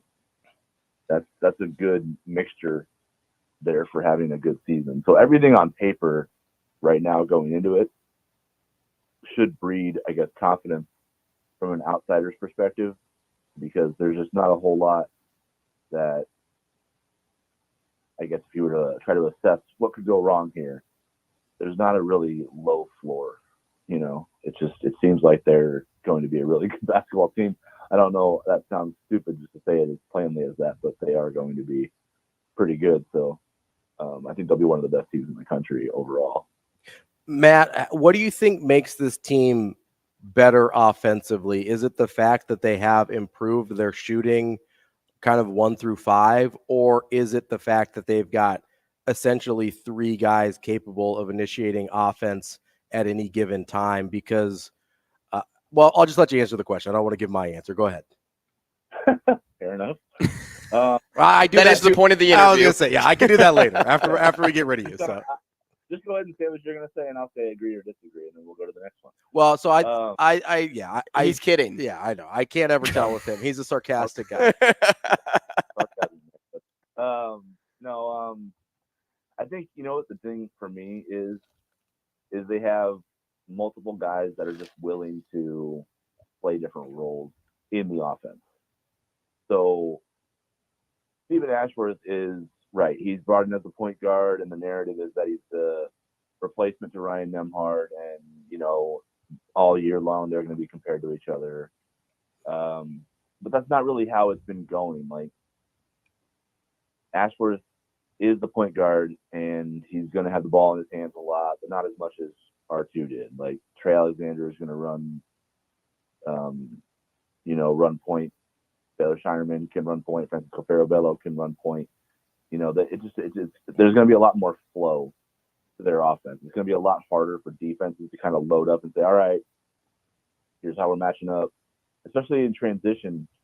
I think this team has that might be the biggest difference between where this team can go and what the teams of the past couple of years were. I think in transition, this team's going to be really, really hard to deal with. You know, I think we kind of knew who they were offensively and where the ball needed to be last year and the year before. And I just think now it's just there's more flow to it. There's more positionless feel to this offense right now. Obviously, you want to kind of funnel a lot of your stuff through Ryan Kalkbrenner from a ball screen standpoint at the point of attack, and also kind of getting him the ball near the basket. But you can play that inside-out game still, and also just move it, play with pace. Doesn't matter who has the ball in their hands with any of those three guards. They're going to generate high-quality shots. And honestly, with the way Trey Alexander and Steven Ashworth and Baylor Sharman are shooting the ball, especially in practice, and kind of what we saw the other night, they're capable of really putting some dangerous runs together at several stanzas of the game. We're talking like if you're, just it's a little bit of a dogfight, it's 12-12 or 15-12, all of a sudden you get to that second wave of the first half, and all of a sudden it's 15-1 or something like that. Just changes the game. Those are meaningful spurts, and I think this offense is capable of doing that multiple times throughout the night. And I think it's because they just have an unselfish nature to who they are offensively. They don't feel like, the game's telling us this, I got to take over. It's all just flow. I think they flowed really well together. I think their chemistry with the ball, playing with each other, is really good.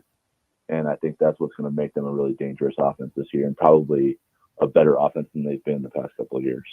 Maddie, on the other side of the ball, think Ryan Kalkbrenner can join Patrick Ewing and Alonzo Mourning as the only 3-time Big East Defensive Players of the Year? I know, right? I picked it to happen just because I think he's the best defender in the country. But that's rare air, right? Right. So, and when you just look at the way awards are kind of voted on, especially in basketball, there's kind of like a boredom steps in eventually, and you want kind of a new face as that award. So I don't know if the coaches are going to hand it to him again unless abundantly clear that Creighton's got one of the best defenses in the country, and it's because of Ryan Kalkbrenner. So we'll see. I feel like that's going to be a lot harder than it was to win it the first 2 times, just because now they're basically like, okay, do we want to put this guy in Ewing and Mourning, right, in historic company? Yeah, exactly. Like that's. I think that's the thing that's working against him. I think he's the best rim protector in the country.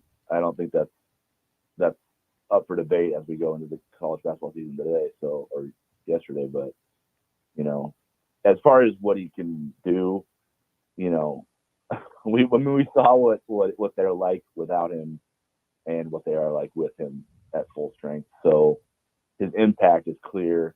Whether he gets that notoriety for it or not is it's irrelevant to me, because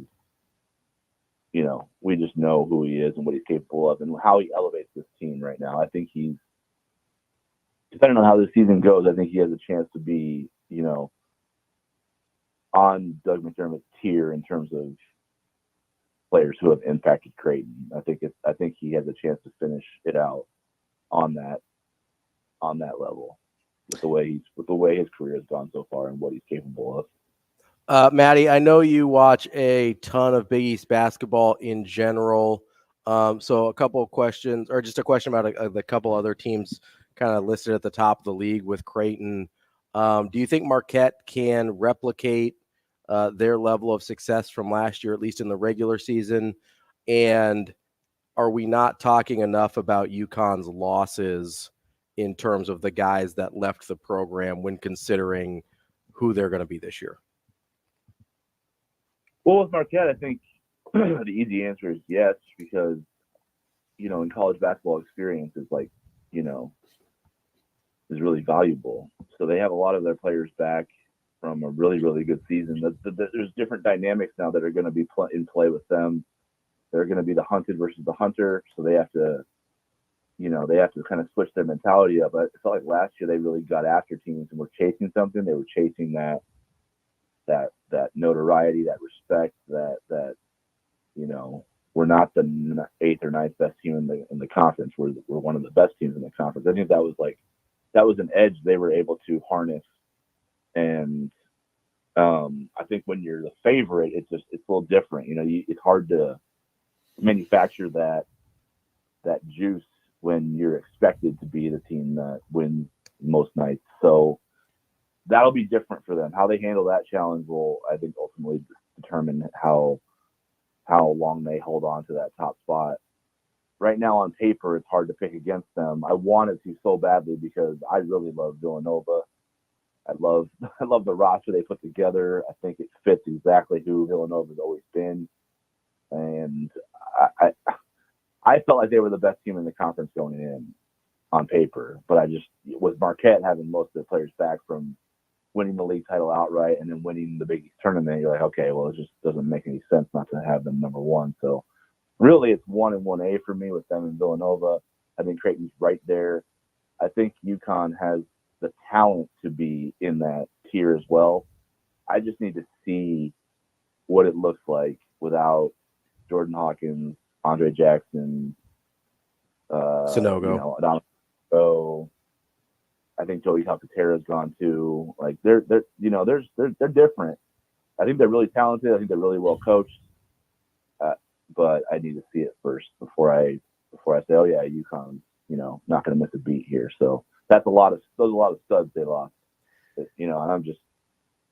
I know UConn Twitter is like has an edge to it.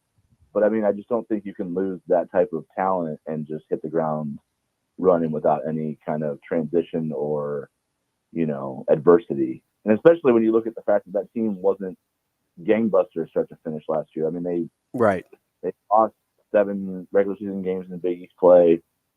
So it's basically almost just above 500.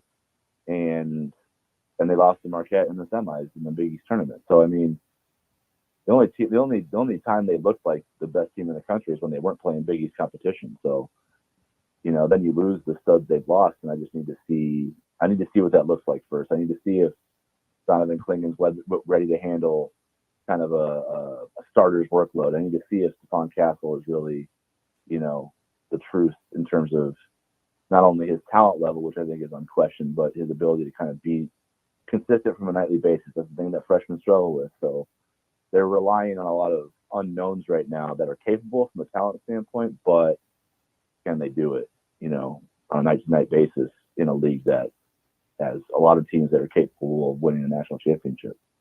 Matt, strength of schedule has never been a problem for Creighton. Over the past 4 seasons, they've had a top 25 strength of schedule. If this year is really the year of the Final Four, because I feel like when talking to almost everybody about expectation, that's what they expect out of this Creighton group. They should be plenty, I guess I should say, plenty tested for that for a Final Four run. Would you agree?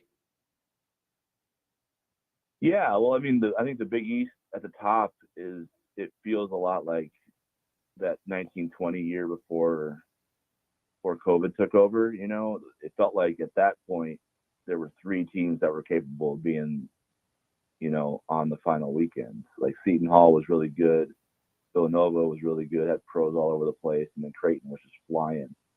So, I think that's as good at the top of the league as it's been ever since I think it reconfigured.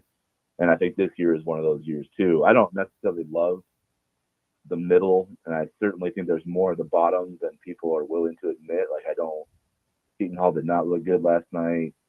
Butler's in an interesting phase for me. DePaul's kind of DePaul.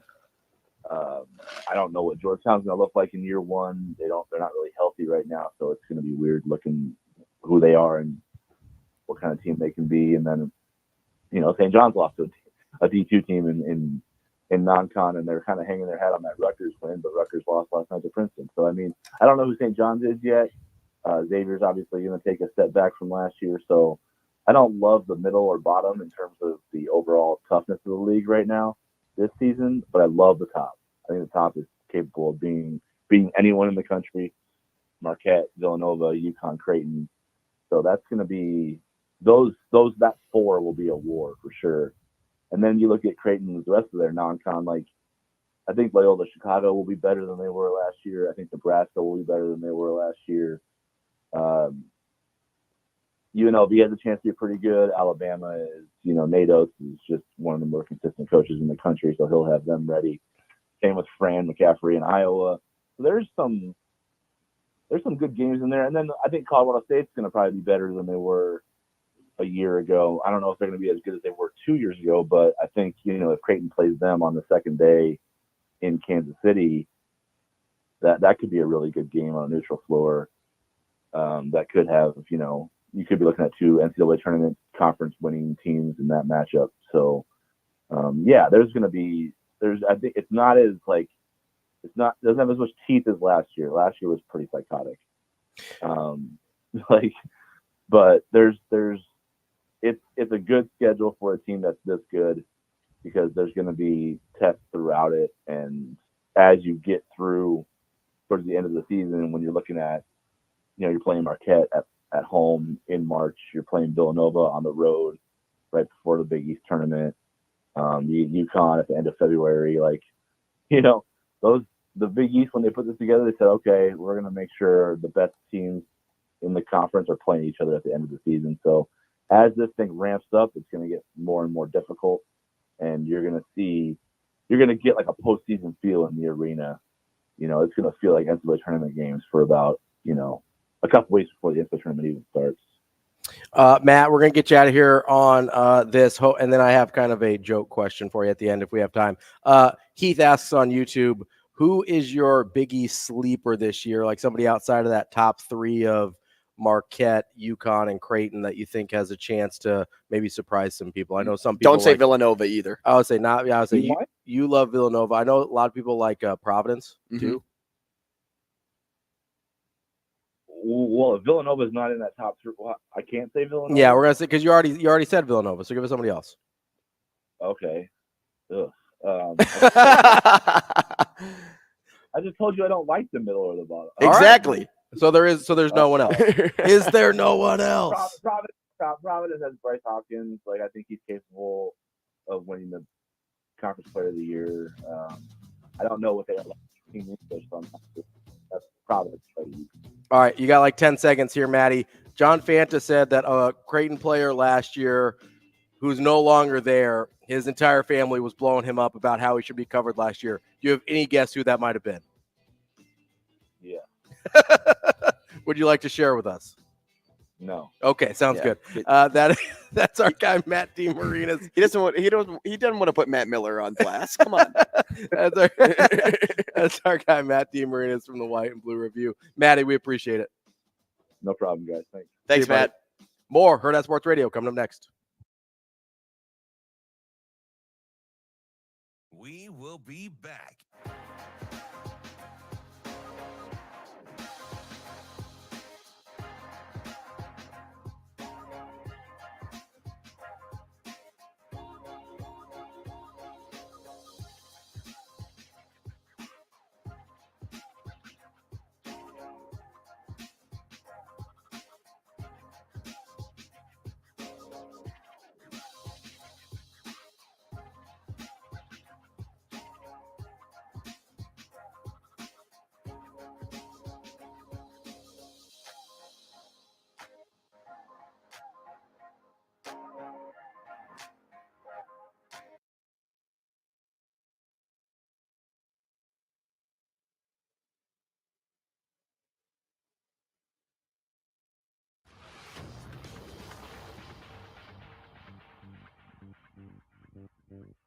He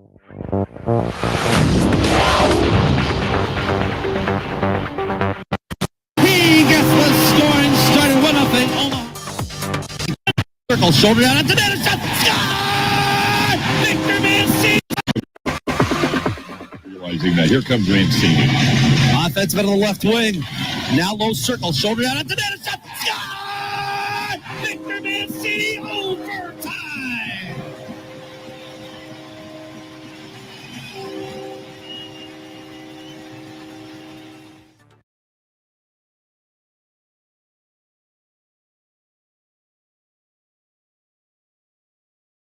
We will be back.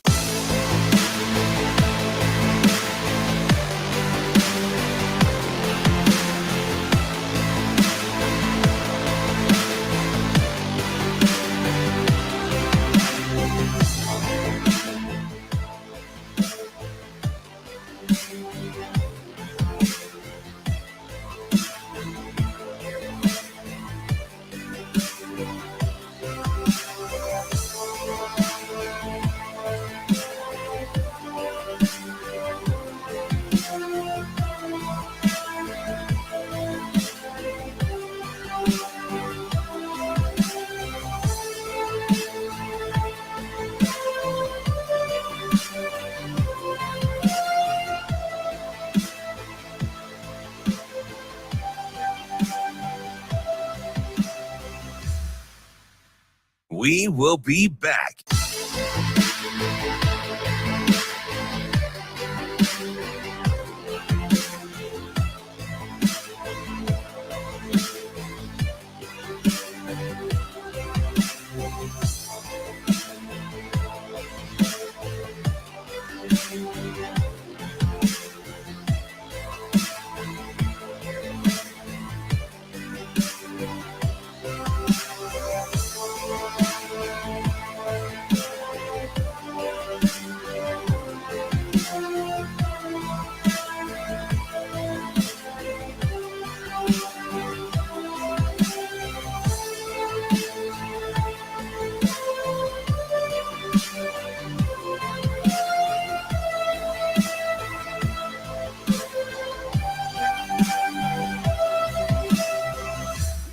We will be back.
You're listening to Hurrdat Sports Radio.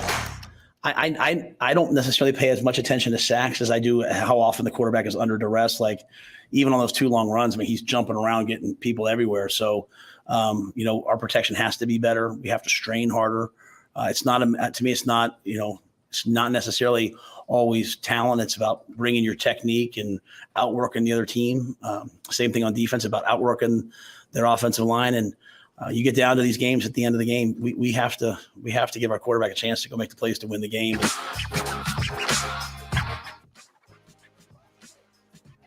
We're halfway through the show here on Hurrdat Sports Radio on AM 590 ESPN Omaha and ESPN Tri-Cities.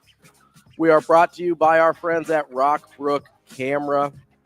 Rockbrook Camera is the place to go, whether you're a professional photographer or just a casual guy like myself, just trying to capture your favorite memories with your friends and family. Rockbrook Camera has you covered, and they can help you become the best photographer you can be, whatever that means for your life.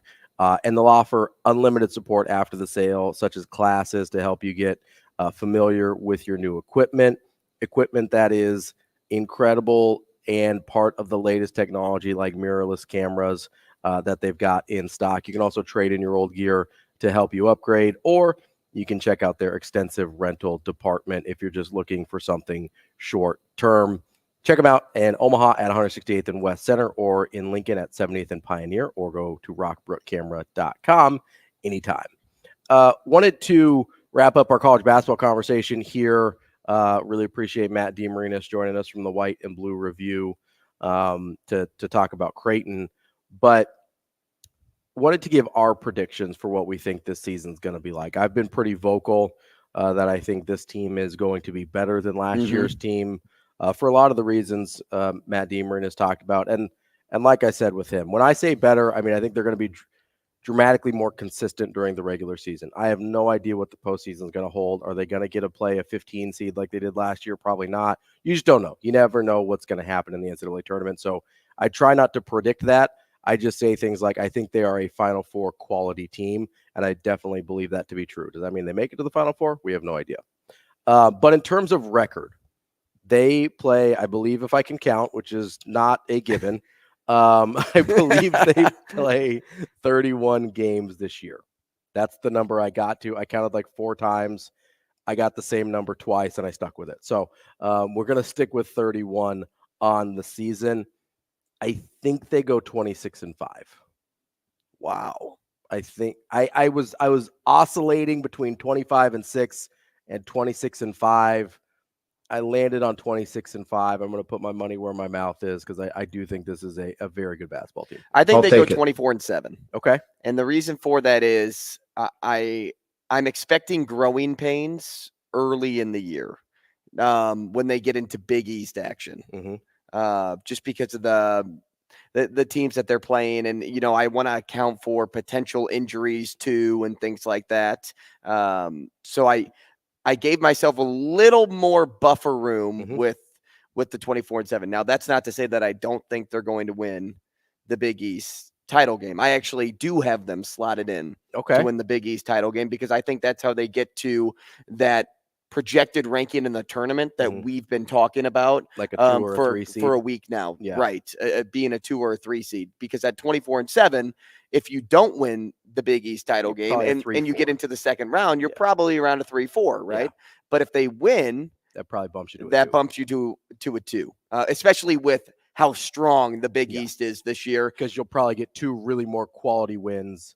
You're at 27-7. Right. You look at the top 4 in the Big East, and 3 of them are in the top 10. Yeah. So because of that, that's what leads me to believe that even with a record like that, you'll go into the tournament as a 2 seed. Now, as for moving forward from there, you wanted to go Final Four and championship? Yeah, we're going to move to college basketball. So I will say to your point real quick on Creighton, they do have a stretch early between the end of their non-con and the start of conference play where they go Alabama. That's going to be a really good team. Villanova, they open conference play with Villanova. Then they go at Marquette right after Christmas. At Georgetown, should be a little bit easier, but we don't know what it's going to look like with that cooling out. And then they've got Providence at home. So 4 out of those 5 games really challenging, and then you don't really know what you're going to get. Creighton sometimes struggles at Georgetown for some reason. It's kind of like the at St. John's game. They just don't always play well there.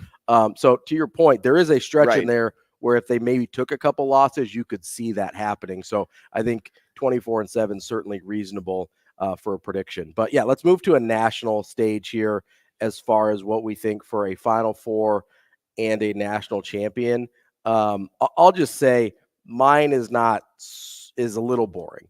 Okay. Yours is pretty top heavy. Yeah. I mean, so, you know, like watching Kansas last night, I'm just like, man, you're going to have a hard time telling me that's not the best team in the country.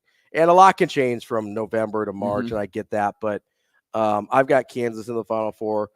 I've got Duke. They've got Filipowski back. They've got some young guys in. I think they're just a really quality basketball team. Same thing with Michigan State. And then I've got Creighton in the Final Four. I've been saying it all along that I think they're a Final Four quality team. You know, what good is saying it if you're not going to put them in your prediction? Those are my Final Four teams. But I've got Creighton. I've got Kansas winning it all. The reason I wanted to make that transition, and I don't think Kansas is a bad play. I think that's going to be the unanimous play because they are the favorite to win it all right now. And they're stacked. But Creighton, the reason I wanted to make that transition was I had them in my Final Four too. Yeah. I just really think this team got so close last year that they are going to be fueled to get one step further, maybe even a couple more steps further. And this team is just built to get there. Now, I think everybody knows the question marks at the 4 position.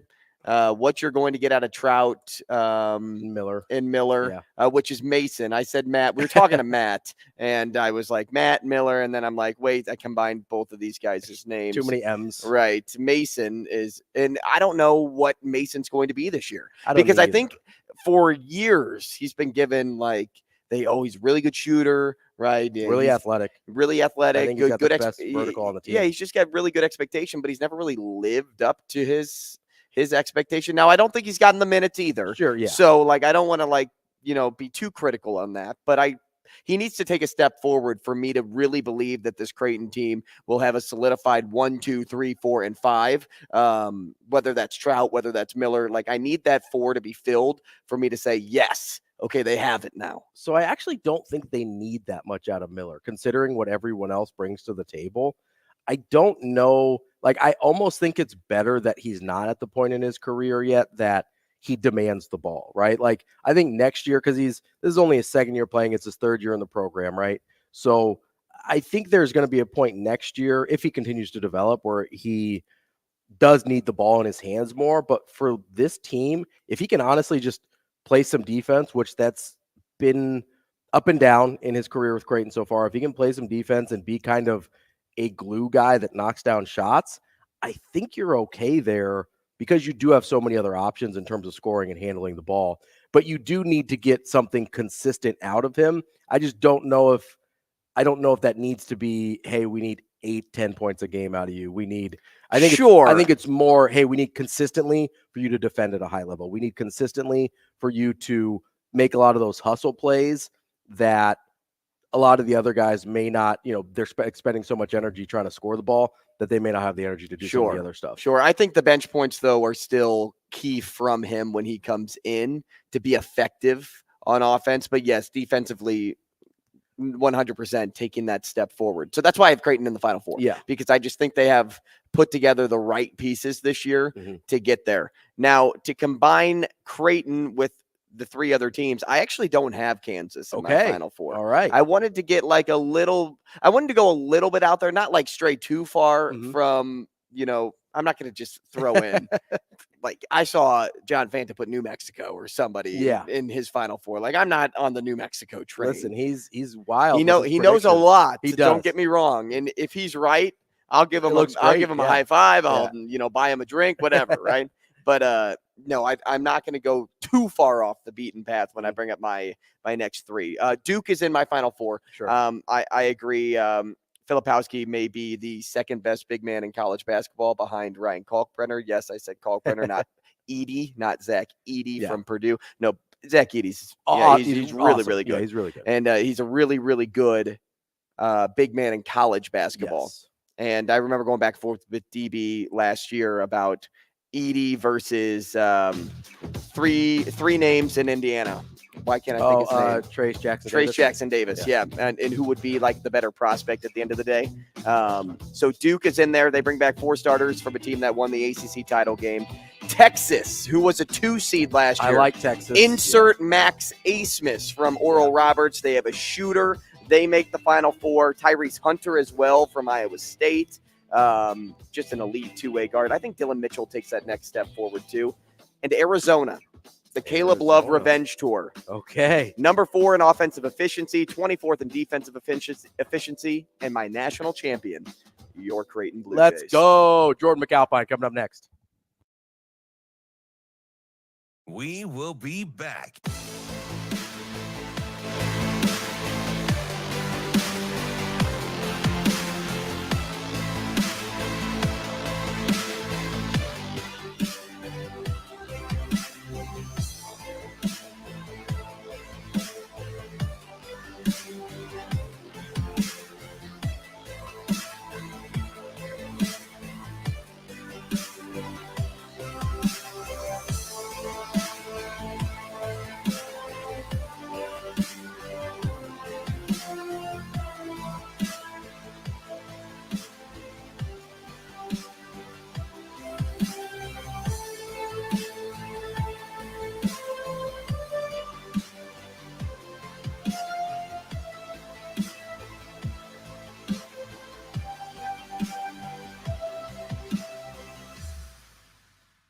We will be back.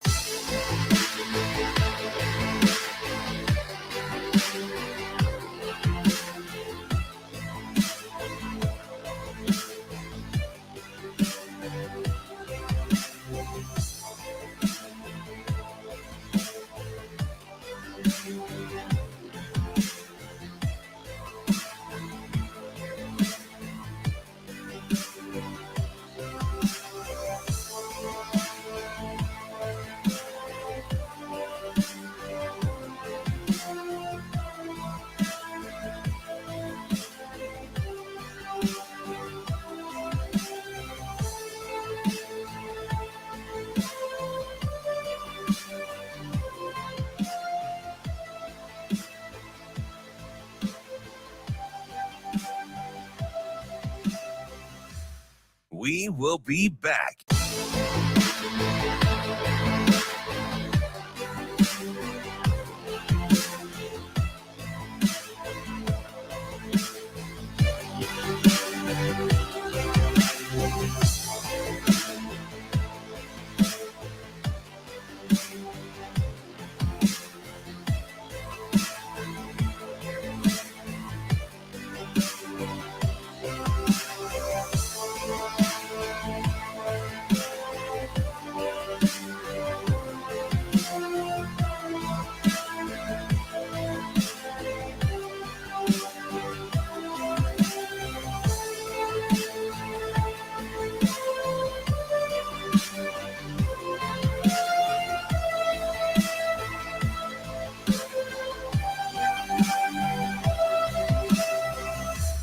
We will be back.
You're listening to Hurrdat Sports Radio.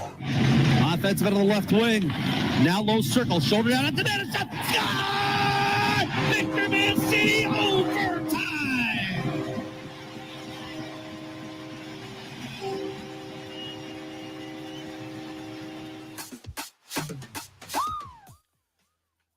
Wrapping up our number 2 here on Hurrdat Sports Radio. I'm Ravi Lulla. Andrew Rogers here with me. We are joined now by Jordan McAlpine. He is a hockey writer for the Rink Live. He covers NCHC hockey as well. Jordan, how are you this morning? Good. How you guys doing? What up, Jordan? Hey, Jordan, I want to start with UNO here as we get into our hockey coverage this morning. How would you assess their start to the season? Obviously sweeping Niagara, taking a couple losses to Ohio State and Western Michigan, and then getting that OT winner against Western Michigan on Saturday. How would you evaluate their start to the season at 3-2-1? Yeah, no, it's been a little bit up and down through 6 games there. I think last weekend was a good measuring stick and jumping into conference play. Against the Western Michigan team, that's frankly a pretty good team, and is going to be a pretty good taste of what they're going to see throughout the course of the season. But you look at it, I mean, Ohio State comes in here, ranked matchup. I know they get the tie on Friday, come out a little bit flat on the Saturday night. I'm sure if you ask anybody in that locker room, disappointing with the end result. But at the end of the day, like I said, going up against a 15th ranked team, and you walk out of there with the tie, at least something to feel good about going into Western Michigan. Another flat start on the Friday, turn around with a big win, and hey, that's the type of win that can really springboard you, especially in the next couple of weeks. With NCHC play coming up here, and if you look back to last season, the getting swept by Niagara was a real talking point. And sure it was. Kind of what did them in from the start of the year, and that's the type of thing that comes spring when you're on the outside looking into the tournament can really be the difference maker. So I guess in one retrospect, they're taking care of business when it matters with that, but at the same time, 6 games. It's early November. No championships are won at this time of year, so to speak. But if you're on that team, I think you got to like the start. Now, granted, you might have wanted at least one win out of that Ohio State series, but at the same time, where they're sitting, and especially with Long Island coming to town here, it's not a bad place to be. Jordan, I remember a couple of years ago that Omaha was at home. I think it was like 8 home series in a row. I mean, it just felt like every single weekend they were playing at home. And the schedule this year is a little bit like that. 9 of the first 11 at home. Then they go on the road and, they take on some pretty tough names in Denver and Duluth and North Dakota. Like, what do you make of the schedule balance this year for Omaha? Yeah, it's kind of interesting. I know you and I were actually talking about the other night that you had the year where I think it was 8 or 10 straight home games to open the year. Then you have the pod the year after. So you're in Omaha for 10 straight. You're in it in a bubble, and then the second half. That it seems like this team's gotten pretty accustomed to playing at Baxter over the years, but that's obviously the case again this year. 9 of the 11, like you mentioned, they got the home and home with Augustana next month, which will be a little interesting schedule wrinkle. But I'll be interested to see how they handle those first 3 road tests. If I was putting the schedule together, I wouldn't mind getting a little bit of a non-con challenge on the road, so to speak, because as you mentioned, you jumped Denver, Duluth, and North Dakota, boom, boom, boom, with that Arizona State tournament mixed in there, I should say. But those are three environments and 3 of the teams that are considered among many at the top of this conference for a reason. So we'll see how they handle that. But at the same time, I'd be a little leery. You can get cautious or get a little too comfortable playing in your own barn when you go on to these road tests with it. That we'll have to see how they perform, especially that DU series right out of the gate. Speaking of performance, Jordan, something that Omaha absolutely needs to focus on and getting better at is the power play and scoring on the power play. It's kind of funny. We were talking upstairs at the game, and Ravi, we were kind of like looking up and down the power play roster, and I'm like, man, I'd probably move like this person over here or take this person off, like try to change things up. And then the guy I said who should pop off was Griffin Ludke, and he ends up being the one that scores the lone power play goal. And I thought that was just very ironic that I was like, all right, Andrew, just get put in your place a little bit here. But it's especially important to get some of these forwards going. Jack Randall, haven't seen his name much. Ty Mueller. Now, I did notice that at least on overall line play, 5-on-5 play, that Jimmy Glynn slotted up with Matt Miller and Jack Randall in that second game, and they moved Ty Mueller to either the second line or I can't really pinpoint it too much, but just how important is it to get some of these forwards going so that you can capitalize on the power play? Yeah, I guess first off, between Ludke and then those 2 goal scoring on Saturday night, they really are putting Arn in place. But the big picture with the power play here, I mean, at the end of the day, let's be honest with each other that the numbers don't lie. 3 for 34, 1 for 13 this weekend. They're currently 57th in the country. It's especially for a power play that the last 4 or 5 years here has been one of their strengths. It is something they need to get going here. I know Coach Gabinet himself both nights kind of talking about liking some of the looks they're getting. They're getting traffic in front of Cameron Rowe. And Nolan Sullivan actually talked about it too on Friday night. The breakouts, the retrievals are there, but at the end of the day, it boils down to execution, and it's not getting the job done right now. I know they scored the 1 on Friday night, but especially in NCHC play, those are the opportunities that you got to take advantage of. So we'll see if they can get headed in the right direction. But you mentioned Miller, you mentioned Randall, you mentioned Mueller. Those are three of their leading scorers that are back from last season. And up until Saturday night, the three had 3 combined points this year, and they were all Mueller assists. And especially when you're going up against the North Dakotas of the world, the St. Cloud States of the world, even Western Michigan for that matter, of explosive, high-powered offensive team, you got to have those type of guys producing for you. And you can have the contributions from up and down the lineup, which are great, but at the end of the day, there's going to come a game where you need your big horses to step up, and Saturday night was that. We saw Randall get his first of the year. We saw Mueller get a big goal to get him on the board for him. So I'll be interested to see what the lines look like this weekend, but more so the next weekend with Denver, with conference play starting up. I know we saw Jimmy Glenn slot up there and kind of provide that line of spark, but those 3 were locked at the hip throughout the first 5-6 games of the season here. And once again, in the big picture, those are the guys you're going to need to rely on. Jordan, when you see a team like Omaha struggling with their power play, and you mentioned they've got guys that have scored a bunch in the past, Coach Gabinet says, hey, we like the looks that we're getting. What do you chalk something like that up to? Is it kind of at this point in the season still early enough that it could be kind of just a fluky deal? You mentioned execution. Is that just come down to kind of the mental side of the game, or what do you chalk that up to if they like the players and they like the looks? Yeah, I do think it's the mental side more than anything, especially. And I think the power play is a big part of it, but also if you step back and look, and here again, it's 6 games. It's the first week in November. Let's not kid ourselves. It's still early to be pressing the panic button on any of that stuff.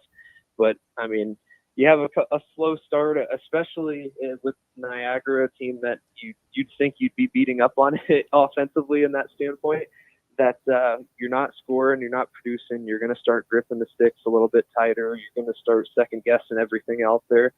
And I think another big part of it, not just with Omaha, but in general with the power play, you'll start looking for the pretty pass or the exact look in front of the net that you want, and kind of get too focused on one play that it kind of comes back to bite you with that. And another thing that gets lost in that is and Ludke comes into that kind of as a byproduct, is Omaha the last few games has been without Joe LeMay, the guy that quarterbacks that power play for him. Frankly, I think he's one of the best offensive defensemen in this conference, and was expecting a big year out of him. That I think that's thrown a lot of things out of whack the last couple of games here too. But just from watching them, like I said, they're getting looks in the middle, but playing around the perimeter a lot, and at the same time, we'll see. It's one of those things that it only takes 1 or 2 to hopefully get going with them. So maybe a goalie or 2 this weekend on the man advantage will open up the floodgates. Jordan, I want to take advantage of your range. I mean, you wear a ton of different hats. I mean, you're kind of like a fedora, very versatile. When you look at the NHL this season and the quick starts around the league, who has impressed you most? Just in whether it's like, the Bruins or the Knights, who are atop with 10 wins, or even like a team like the Red Wings or the Canucks.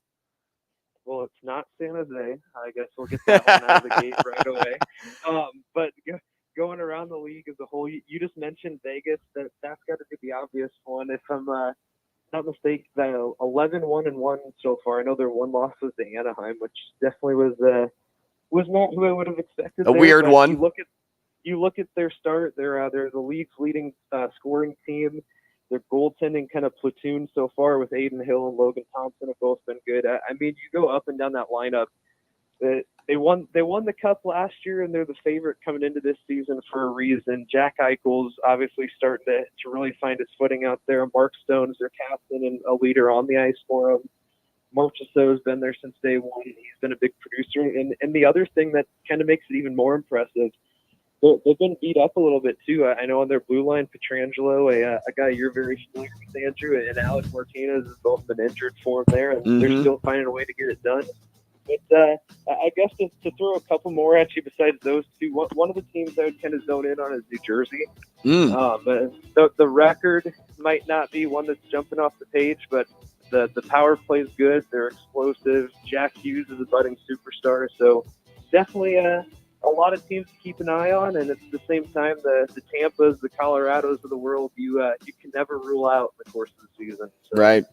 Jordan McAlpine, he covers hockey for just about everybody. We appreciate your time, Jordan, and we'll talk to you again soon. Yep, no problem. Thanks, guys. Thanks, Jordan.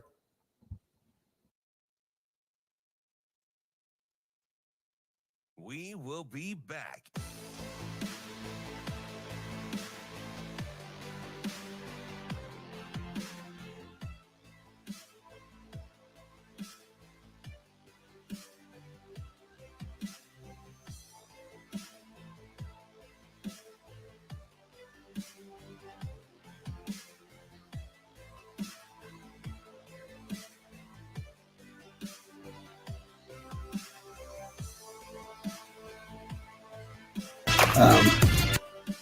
Even in competitive equity. And I think it's a shame when people say, well, would it have mattered? You know what I mean? What's the Husker prayer? Dear Lord, the battles we go through in life, we ask for a chance that's fair.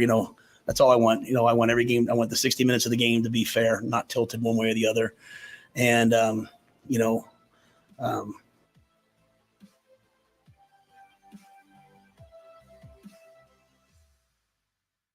we will be every game. I want the 60 minutes of the game to be fair, not tilted one way or the other.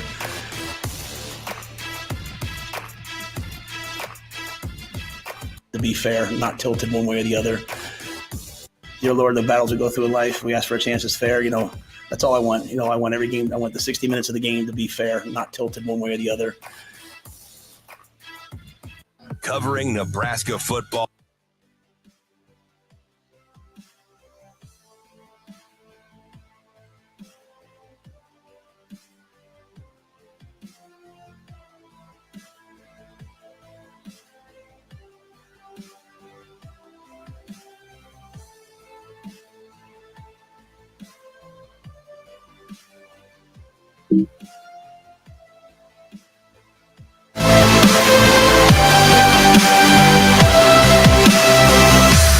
We will be back.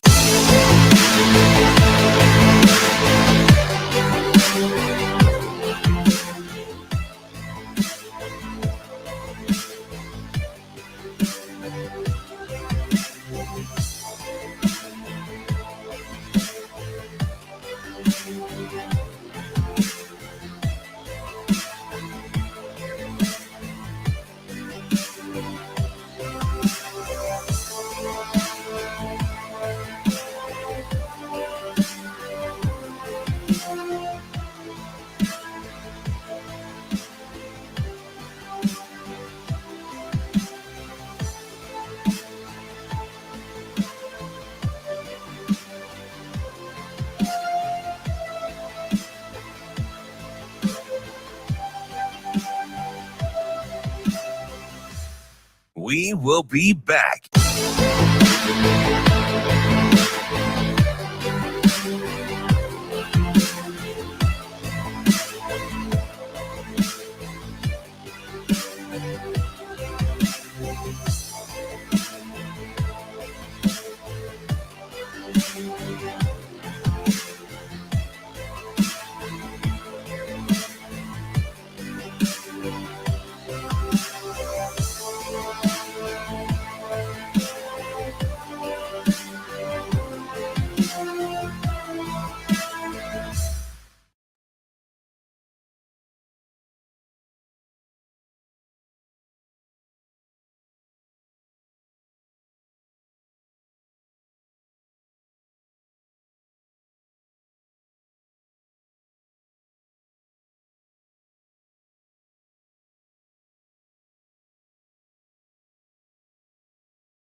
You're listening to Hurrdat Sports Radio.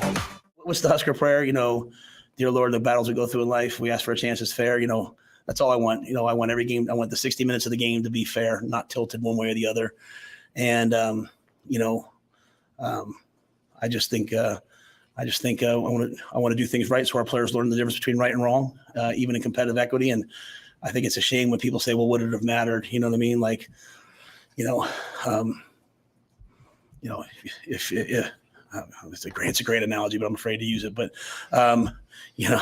so I just it is what it is. I mean, other people have talked about it. It happened, whether it affected or not. None of that matters to me. I just feel bad for our guys. As they look at me like, "Hey, coach, what are you doing about this?" So I do feel like I need to say something on their behalf. We carry this record, right? But I just want everything to be fair. That's all I care about.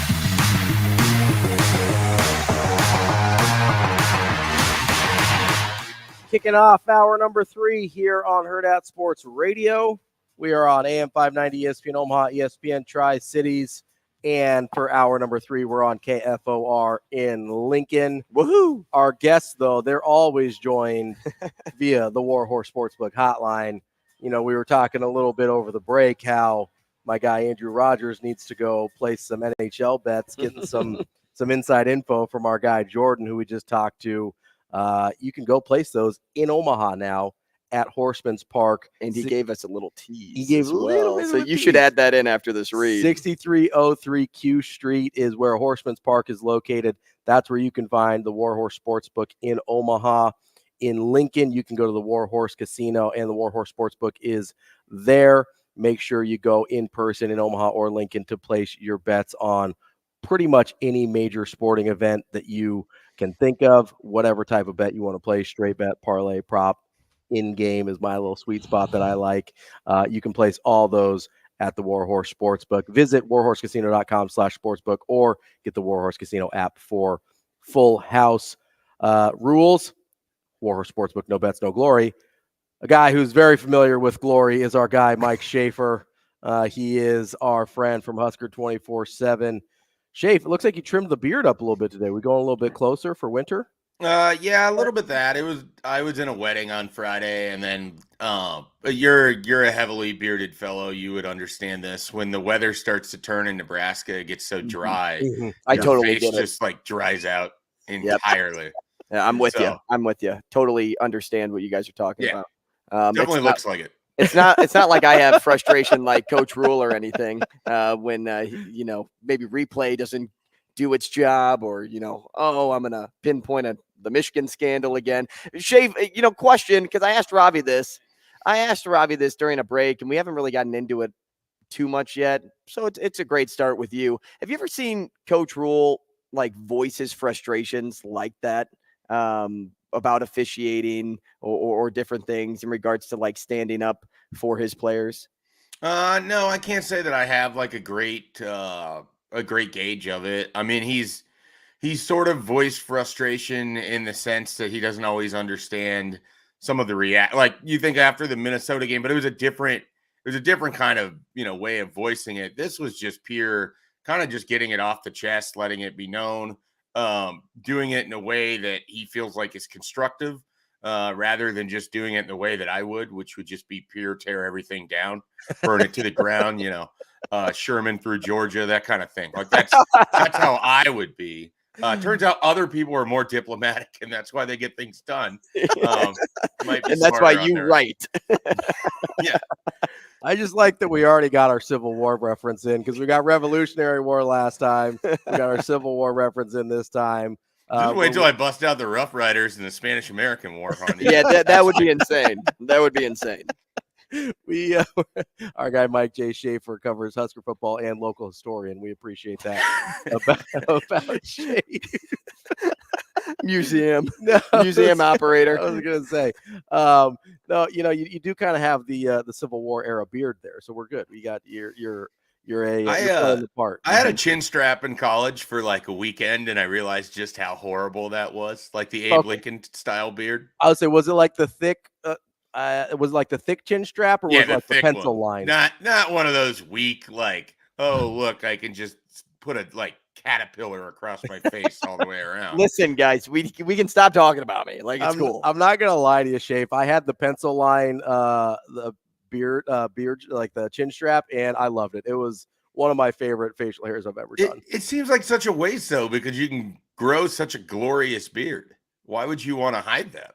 Well, it was the early 2000s. Yeah. I had the puka shells. I was listening to Creed, although not a lot has changed there. It just felt like the thing. Honestly, it was a Kevin Garnett thing. Kevin Garnett had one, and I thought it looked super cool. And I was like, you know what? I want the Kevin Garnett. And you're thinking I'm only a few years away from wearing afflicted and tap out shirts. So, we're just thankfully I averted that part of the trends. You came to the fork in the road and you chose the opposite. I exited the freeway before I got to affliction and bedazzled jeans. So gotcha. We're glad we did that there. Schaefer, we will talk about Nebraska football at some point. The thing that I keep coming back to this week is, and listen, I'm not unique in this, is that quarterback position with Heinrich Haarberg. And I'm really struggling to understand, and so maybe you can help me here. I'm really struggling to understand the mentality of continuing to put Heinrich Haarberg out there as it seems like the turnovers and the decision-making is regressing rather than progressing. First of all, am I right in that assessment? And secondly, how do you think that kind of works with the dynamic of the rest of the team? Yeah, I mean, I think my guess is, I shouldn't say I think, because, well, I guess it is, I think. I certainly don't know. Mm-hmm. But my feeling is probably inside those walls, they are understanding that with Heinrich Haarberg, it's basically going to be betting on trying to get as many big plays, if not maybe one more big play than you have turnover. Like, it's a very thin margin game. And my guess is, with as much as they've been able to watch practice over the last month, I would think the guys on the team probably have as good of an indication throughout practice as to why Haarberg is getting all of these opportunities relative to the other two guys in the room. And I honestly think some of it is they really, until Saturday, hadn't had a loss with Haarberg as their starting quarterback where it would be unexpected, or, like the Michigan loss was a Michigan loss, but I don't think people really put that on him. And so it's harder probably internally to make those sort of changes as you keep winning, but it doesn't really feel like they have another option. Like I don't know that Jeff Sims completely burned the option with fumbling on his one opportunity against Purdue, but it just doesn't feel like that's really going to be a thing they're going to do in these final three games, barring injury. And then I don't think Chubba Purdy's an option at all. Like, if he was, I think we would have probably seen him at this point. And so I think this is what they have. I think this is who they are. And because of that, you're going to have to just keep moving forward with Haarberg, and you have to figure out how can you mitigate and work around these mistakes. How can you make it easier for him? I don't know how you guys feel about this. I feel like you can see him think in real time as you're watching these games, and there's just so much information and he's not processing it. Right. It's a lot like Adrian Martinez early sophomore year, 2019, where you're like, what happened to the guy that was just running around making plays? Well, that guy suddenly he has a lot more information he's thinking about. He's no longer thinking like, oh, this is a great opportunity. Let's see what happens here. It's, no, I got to do this. I got to do this. I got to do this. This has to be here. And he's not processing fast enough. And then you combine that with mechanics that are flawed, so the ball is high a lot. Like, it just does not allow for strong quarterback play. But the problem is, I don't know that you can really remove him because I think it hurts your offense too much. Like, I don't know that you're going to be able to run even the belly option passes with Jeff Sims. I don't know that you're going to be able to have any threat of a quarterback run game with Chubba Purdy. So that because of all of these things, it just feels like for them to kind of survive over however many games they have left for 2023, they have to just sort of get by with Haarberg. Like, that's just how it feels to me. It's not probably ideal by any sense, but that is sort of where they're at, and that is, I think, the end game for them to just try to get through the season. Schaefer, so I understand all of those points you just made. If those things are true, which I think they very well could be, I really don't understand, especially in light of the, hey, you have to mitigate some of the places you're putting the ball at risk with Haarberg. I really don't understand throwing the ball 30 times in a game that they were in. I mean, it was tied at halftime, right? Like, I don't know why. Like, does that make sense? Like, that's where I have a frustration. It's like, hey, if Haarberg's the guy and you know his limitations, then why put him in situations where he's going to struggle? I assume it has to do with the looks they're getting on the field. Like they have one-on-one opportunities. My frustration is I want to see more of those sort of jump ball throws to Malachi Coleman. Like I can live with Heinrich Haarberg being potentially turnover prone if it's chasing high upside plays like that when you have numbers in your favor and you're allowing a guy like Malachi Coleman to go make a play. I have a tougher time with the interceptions when he's just drifting aimlessly to the right, because that's kind of what's happened to him. Like he starts in the pocket and then he just starts drifting towards the sidelines. And then it's just sort of unleashed with no real feel or touch in the air. I mean, the one that got called back because of the holding penalty, I mean, that's about as bad of an interception as you can throw. I mean, that reminded me a lot. And going back to Adrian 2019, that reminded me a lot of the one that got him benched that brought Luke McCaffrey on the field against Northwestern, where he's just floating that thing up in the middle of the field, never saw the safety, didn't read the defense, picked a guy out and threw it with no mechanics, no feet behind him, any of that. So I can live with more, or I can live with the regression if it's chasing the upside. It's when it's just poor reads of the field. Like it's harder for me to live with that. And then the drifting, I don't know, maybe I'm just inventing this in my head, but it just feels like anytime he's in a drop back situation and the pocket isn't clean, he just sort of slides to the right and just keeps falling towards the sidelines, and his feet are never set. There's no timing on any throws. Like it becomes then a improv type play. And frankly, for Heinrich Haarberg, an improv play that results in him throwing has not gone well for Nebraska. Like it either needs to be on time in the pocket or a scheduled type of rollout, and then the ball comes out right away. But if the play breaks down and he just has to scramble and chuck it, I don't really recall Nebraska having a lot of success with that either. So to me, if it's like if the play breaks down, they need to be coaching him, just try to get what you can with your legs, because that's sometimes where the danger really seems to come with his arm. When he's on scheduled throws, they've been a little bit better. Not a lot, but a little bit better. It's when he starts drifting and then trying to make a play with his arm, that's when I think things have fallen apart to me. Schaefer, and I'm with these points because I think decision making was rough. I think the throws were rough, but in terms of how that game was overall played by the team, do you think Haarberg is taking too much of the blame, or too much? We're criticizing him too much for his gameplay when all three phases of the game weren't great.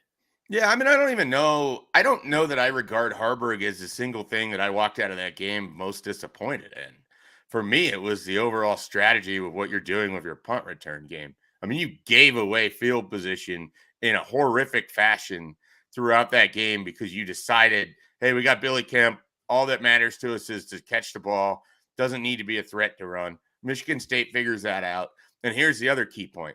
They have a real Big Ten punter. Brian Buschini, we need to see if you can be a real Big Ten punter again, because this year, when Nebraska's needed it, hasn't been. I mean, you have to have a guy that can flip a field, and the best they could get on Saturday was a 45-yard kick. And we know Brian Buschini has a big leg. We've seen it. I think he has some 70-yarder in his time here at Nebraska. But it can't just be occasionally. They need more consistency in special teams. I mean, it really felt like all three phases took turns failing on Saturday for various reasons.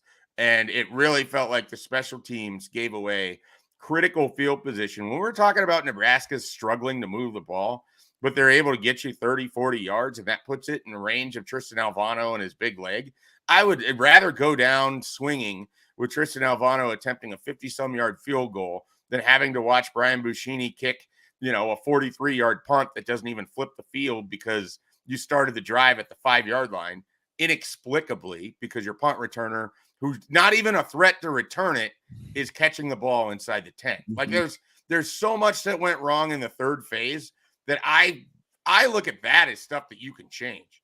You have Heinrich Haarberg through a series of circumstances that are unfortunate, that you're here, but you have to figure that out. And you've had weeks to figure that out. Installing Billy Kemp to do nothing on your punt returns, that was a critical coaching decision, and maybe one of the most flawed ones we've seen for Matt Rule so far this year.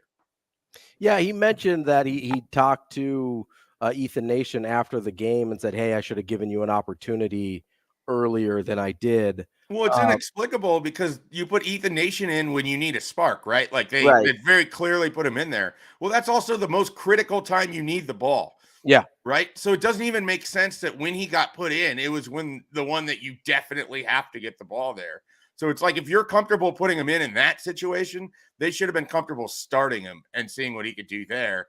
And I don't think you end up with as much field position loss if you have Ethan Nation relative to Billy Kemp on Saturday. Does it flip the game? I don't know.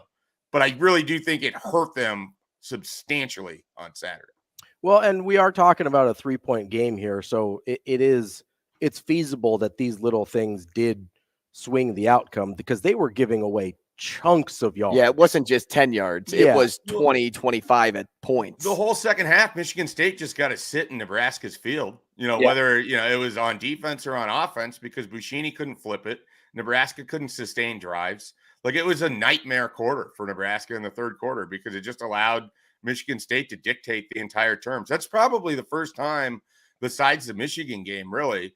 Even Colorado struggled to sort of dictate to Nebraska until they pulled away in the end. Mm-hmm. Like Michigan State kind of controlled that game in a way that Nebraska had largely done to other teams.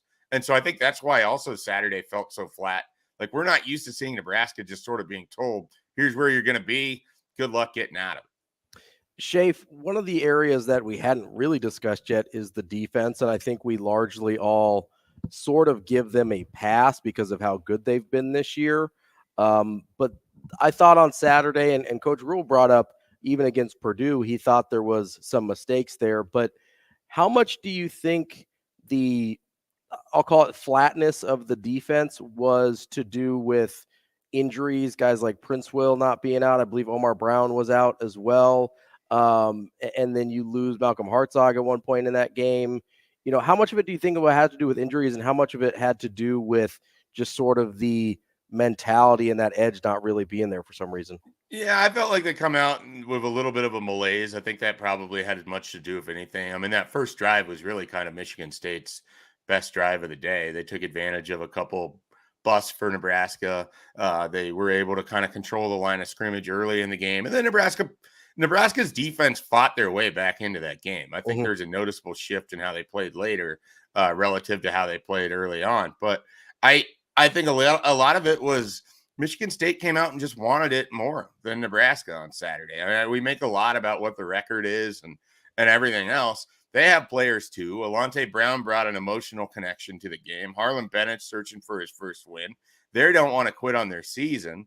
And it's senior day in East Lansing. They brought their own juice and Nebraska didn't match it early on. And then the other thing that's really hard is for as much as we like this Nebraska's defense, and as well as they played in that stretch against Illinois and Northwestern and Purdue, they are not a big play defense. They're simply not. Like they did not come up with big plays on Saturday. They did not translate their ability to play defense into helping the offense score, put up points.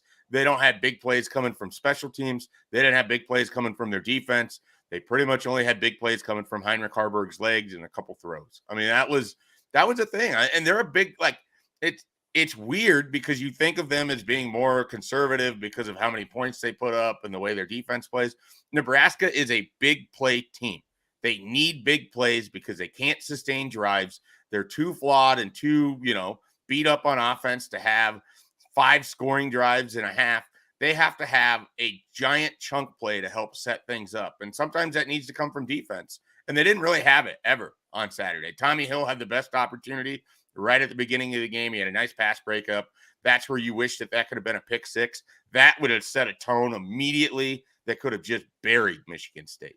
But that's the difference between Nebraska being an all-world defense or a great defense to just being what they are. And that's really, really solid. That's going to give everybody a tough game and give you a chance to win. But you can't just rely on them to go out there and win you games. They needed help on Saturday, and they didn't get picked up by Nebraska's offense. Schaefer, let's turn the attention to Maryland now. Top 4 offense in the Big Ten, second best offense Nebraska has seen this season. Really good quarterback that can make you pay. What do you think the Huskers need to do a better job of when it comes to stopping those chunk plays that Michigan State put together that really hurt this Husker team last weekend? Well, we'll start with this. I expect that they're going to come out and play a little bit hair on fire on Saturday. I think that Matt Rule will spend the week motivating and getting those guys ready to get the taste of last Saturday out of their mouth. So I think part of it is just going to be the effort. And then I am fascinated. This feels like 100% a Tony White game because you're not going to worry as much about what Maryland's going to do running the football. You're going to try to figure out, all right, the weakness of our team is probably in the pass defense. Teams have been able to take advantage of how soft our coverage is at times. This is a veteran quarterback. How can we confuse him? What looks can we give him? What has worked on film from other teams? When he went to Iowa and was absolutely on fire last year and they picked him off 5 times, what was the difference in that game? What can he see? What are his blind spots? And I feel really good about Tony White being able to do that. I feel good about Nebraska coming up with a game plan that allows them to challenge Maryland and force Maryland to drive the field rather than just take giant chunks and do it that way. And I think because of that, Maryland is also a team that they can get out of sync. They can turn it over. They're kind of a soft team. If Nebraska can come at them hard, if you have Prince Will back, if Cam Lenhart's playing well, James Williams on the outside, it's wild. In November, these are the 3 names I'm highlighting as important defensive players. I'm hearing myself saying it, and it's cracking me up. But those are the guys that I think are going to be huge on Saturday. I mean, they're going to have opportunities to pressure Talia. They're going to have opportunities to get after the quarterback. They're going to have opportunities to be in his face. And it starts with those 3 guys and with Tony White coming up with something creative and the rest of the team rallying behind it. I like sort of how this set up in a weird way. I think Nebraska will come in with some edge and some anger having lost on Saturday, and I think that helps them. But they're going to be in a fight. This is going to be a game that's going to come down to the 4th quarter. I would be surprised if either team gets to run away with it. And that's where, Nebraska has not won a lot of 4th quarters because they haven't been good enough a lot of times. They're either been up by enough that they hold on or they, just like we saw last week, they weren't able to get it done. So I'm very fascinated. I don't know right now how I feel who's going to win this game, but I think it's going to be close. And I think we're going to get a much better Nebraska effort on Saturday. Schaefer, I'm done. Let's go. Schaefer, we got about a minute left here. Do you think Nebraska is competent enough on offense to take advantage of what is not a very good Maryland defense?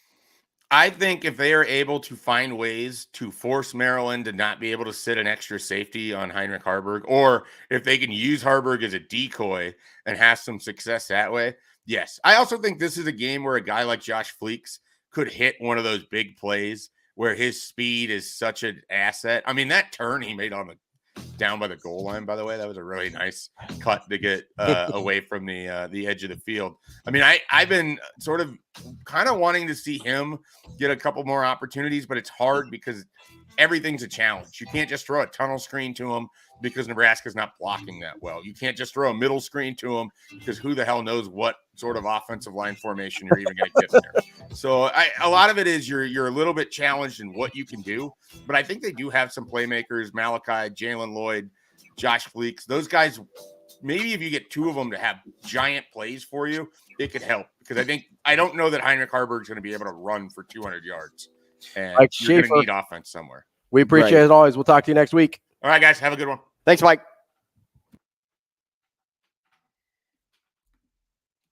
We will be back.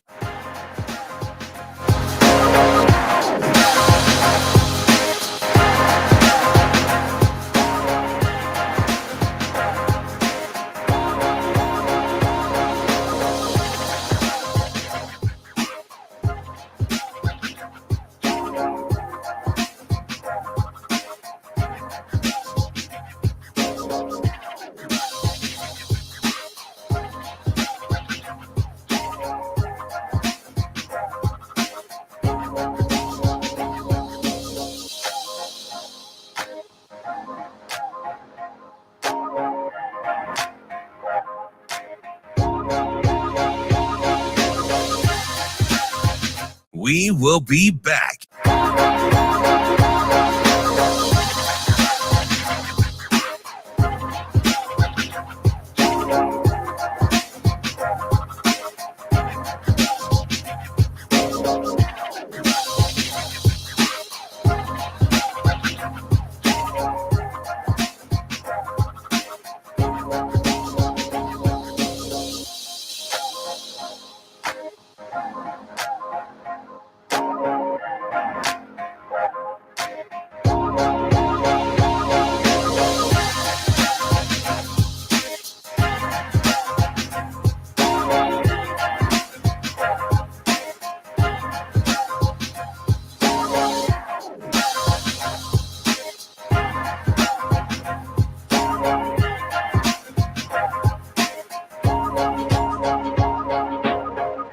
We will be back.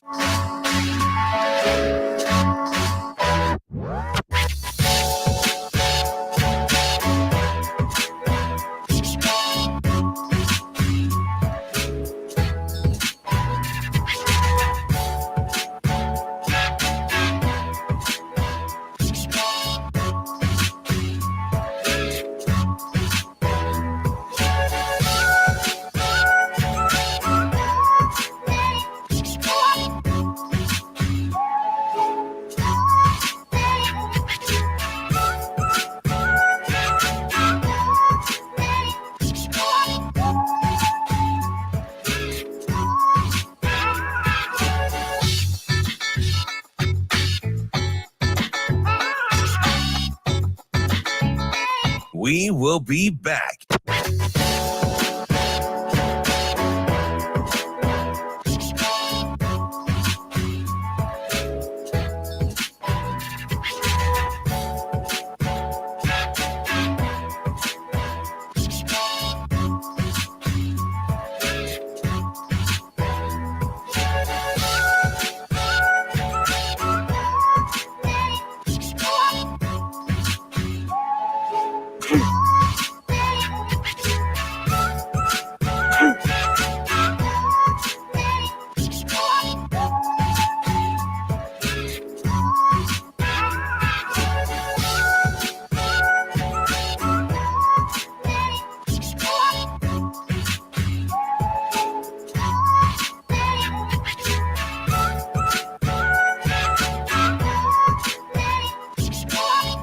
We will be back.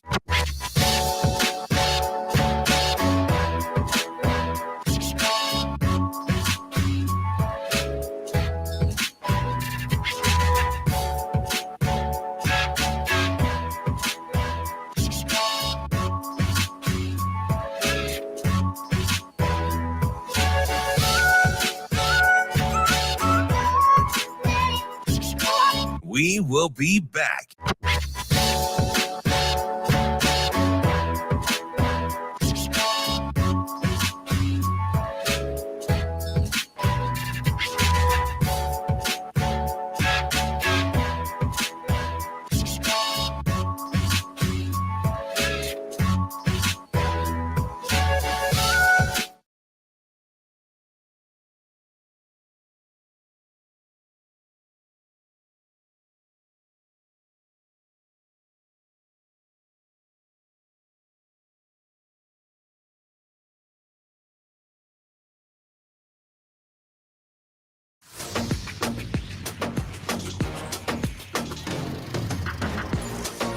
You're listening to Hurrdat Sports Radio.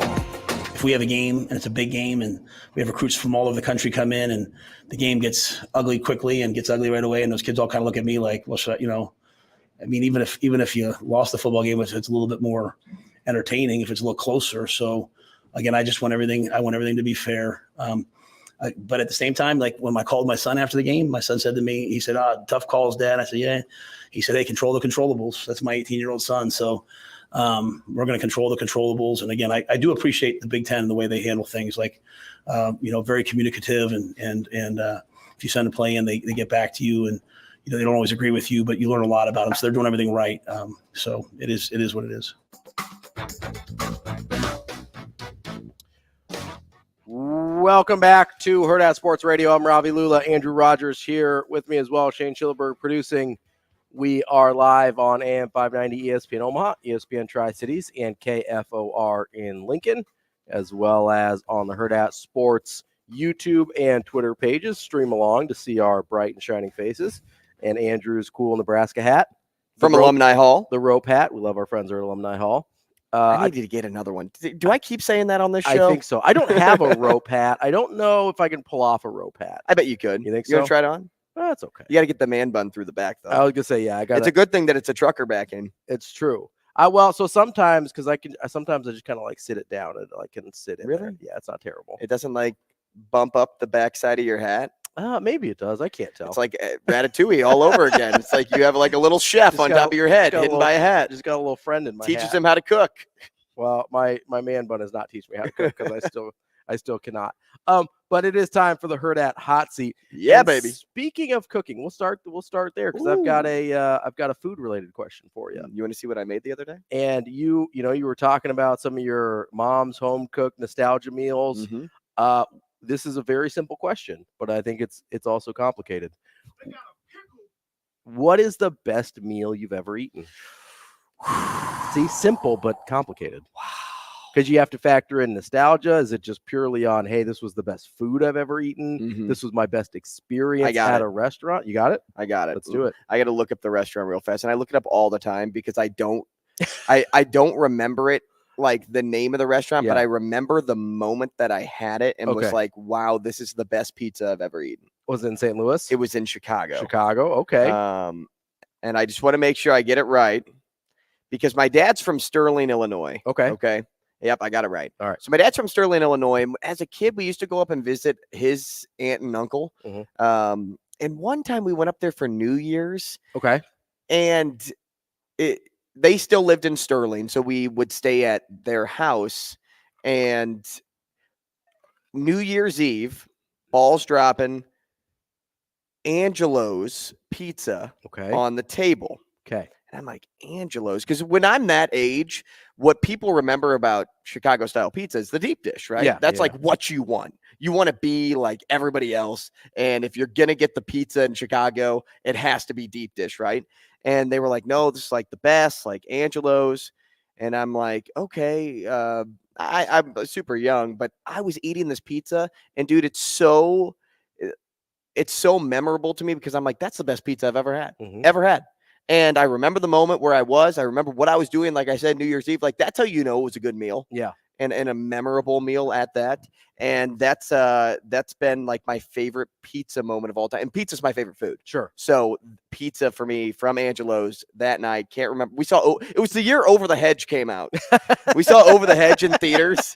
Remember the movie with like the raccoon and the turtle? RJ, I believe, was the raccoon's name. Man, I'm good. I nailed that. His name is definitely RJ. I've never seen it, but I am. When did Over the Hedge come out? Can you look that up? I am familiar with the film, but I've never seen it. So Angelo's Pizza. My dad said he used to go there too as a kid. 2006. So you were young. Yeah, so it was young. Like this, I'm not lying when I say like this was probably when I was like 9 years old. It is RJ the raccoon. Yep.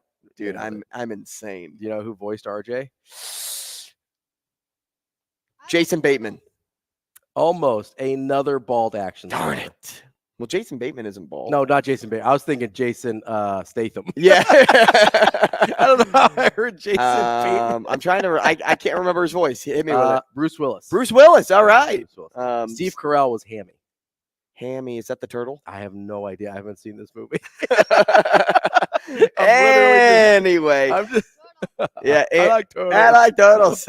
Angelo's Pizza is mine, just because of all the things I kind of just discussed. What about you? So this is kind of a weird yet interesting question for me to ask to you because your wife is a chef. Yes. And I'm curious, is it something she's made or is it like something that you've experienced out in a different place? So she has made she doesn't cook a ton because she cooks for work, right? She's a chef, so she doesn't want to come home and like cook all the time, which I totally understand. And I like going out to eat anyway, so it kind of works out for both of us. But when she does cook, it is phenomenal. Like last night, this isn't my answer, but last night she made a scallop and lobster ravioli pasta in a brown butter truffle sauce. And that sounds awesome. Hey, Shane, just imagine. Immaculate. Just imagine having like a personal chef like that. It was, and listen, it happens once in a blue moon. Just imagine. But it was incredible. But so the two best meals I've ever had, one of them was cooked by my wife, Natasha. Mm-hmm. The other was at our favorite restaurant, V Mertz. Both are steaks. She made me it was for my birthday a few years ago, a tomahawk. She cooked it herself, a tomahawk steak, like the huge bone and everything. It was incredible, like perfectly done. She took the cast iron skillet like out to the grill and like cooked it in there. And she had to kind of she kind of had to jerry rig it a little bit because the grill was not big enough for the tomahawk and everything. Sure. So she kind of had to jerry rig it a little bit and did it. It was incredible. That's one of the best things I've ever eaten. And then there is a steak at V-Mertz. I usually get the New York strip, and it's got this brandy peppercorn sauce that they drizzle over it. That it comes with, I believe, a risotto that's incredible, and they have. I'm obsessed with their creme brulee. Like I usually don't order desserts anywhere. I will order their creme brulee no matter how full I am, no matter what. Really? It is so good. Remind me the restaurant name one more time. V-Mertz. V-Mertz. It is so good. It's our favorite restaurant in town for like a fine dining experience or whatever. It's incredible. So those are my two. They're tied. It has to be a place for Ashley and I to go to. Oh, there's the creme brulee. Wow. It's a great date night. There's this one time that we went Old there. Market too. We love. Yeah, it's in the passageway down, like you walk under the street almost. No way. Yeah, I never go over there. It's super cool. Okay. It's really, really cool. They made these things, and I don't know how to describe them. They're called pork croquettes. Basically, they're like these little fried pork meatballs, and oh my God, they just melt in your mouth. They're incredible. I don't even know really what they are, but they haunt my dreams. Oh my gosh, yeah. Okay, here's kind of a loaded question for you. Yeah, let's do it. And maybe it's not really loaded, but I'm going to try to explain my question because this has just popped into my head. Yeah, exactly. Just like very potato-y. I love potatoes.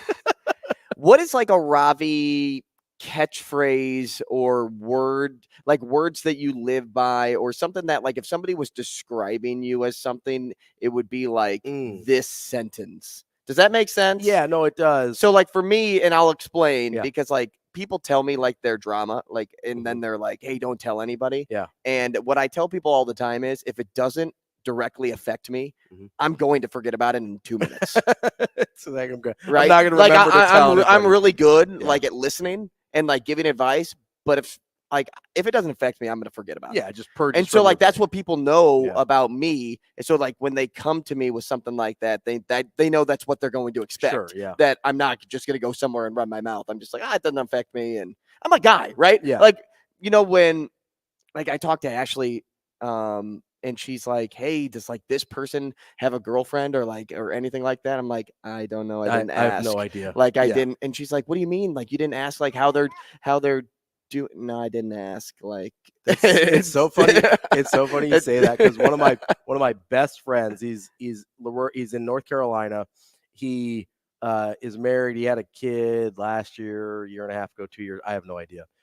Which is kind of to your point. But my wife asked me one time, she's like, oh, have you seen pictures of their kid? Because they don't post them on social media or anything. And I was like, I kind of forgot he had a kid. Right. Because he's doesn't live here anymore. And so whenever he comes to visit, it's just him. And so it's kind of the same deal. I know the thing people that don't know me super well, the first thing they think of is just that I hate kids. The kids are a tough hang is I think kind of which is true. Kind of my catchphrase a little bit. That really needs to be a shirt. I know. We need to get some merch. Get some Hurrdat Sports merch. Kids I are a hate tough kids. hang. Ravi Lulla. We will get to more Hurrdat Hot Seat coming up next.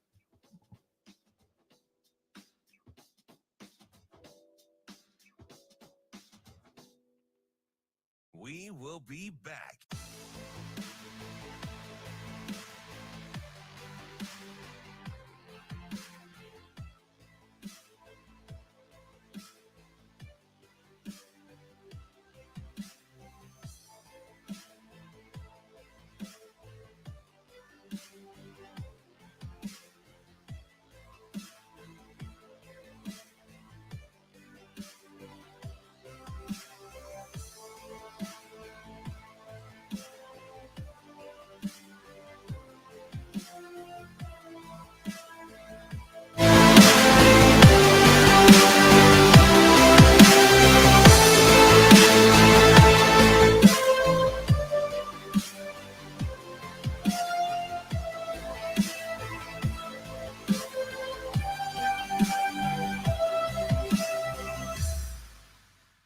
We will be back.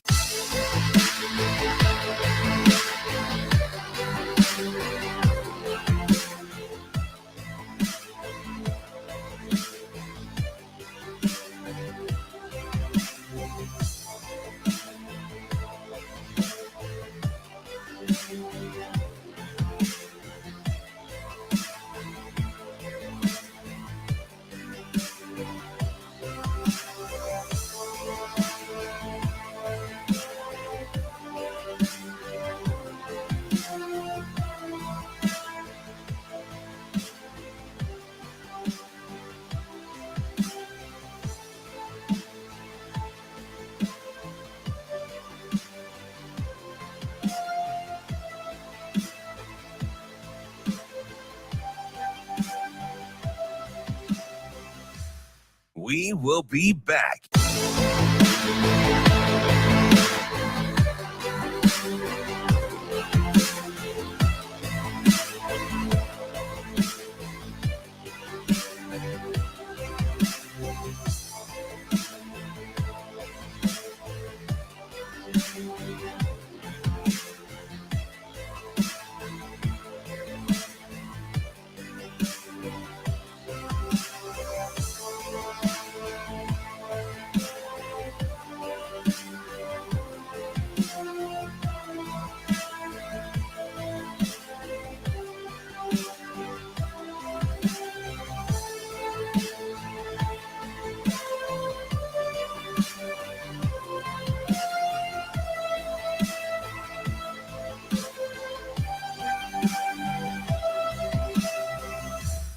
We will be back.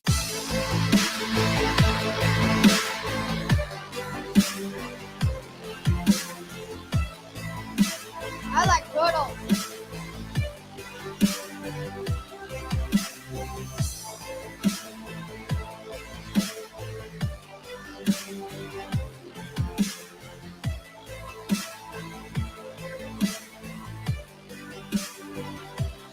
Maybe.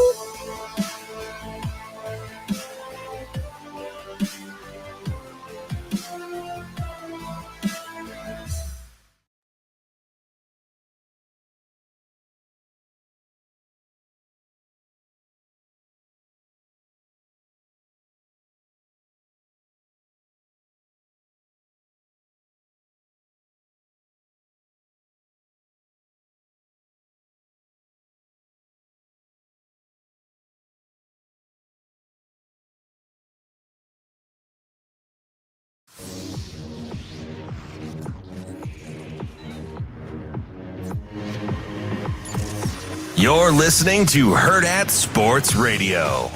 When we get beat with something once, hey, okay, let's go correct it. When we get beat with it twice, whether on offense or defense or on special teams, that's what bothers me, right? Like, hey, that either the coaches have to do a better job or the communication has to be better.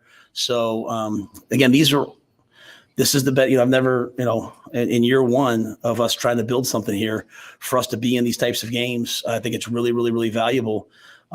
Only thing I say to our older guys is don't let all this wisdom benefit the young players. Like, I want our older players to go out and, you win games in November too by your best players making huge plays and showing up. And we have some really good players. I need them to make the plays that come to them. We need a pick six. We need a sack fumble. We need those things. That's how you win in November.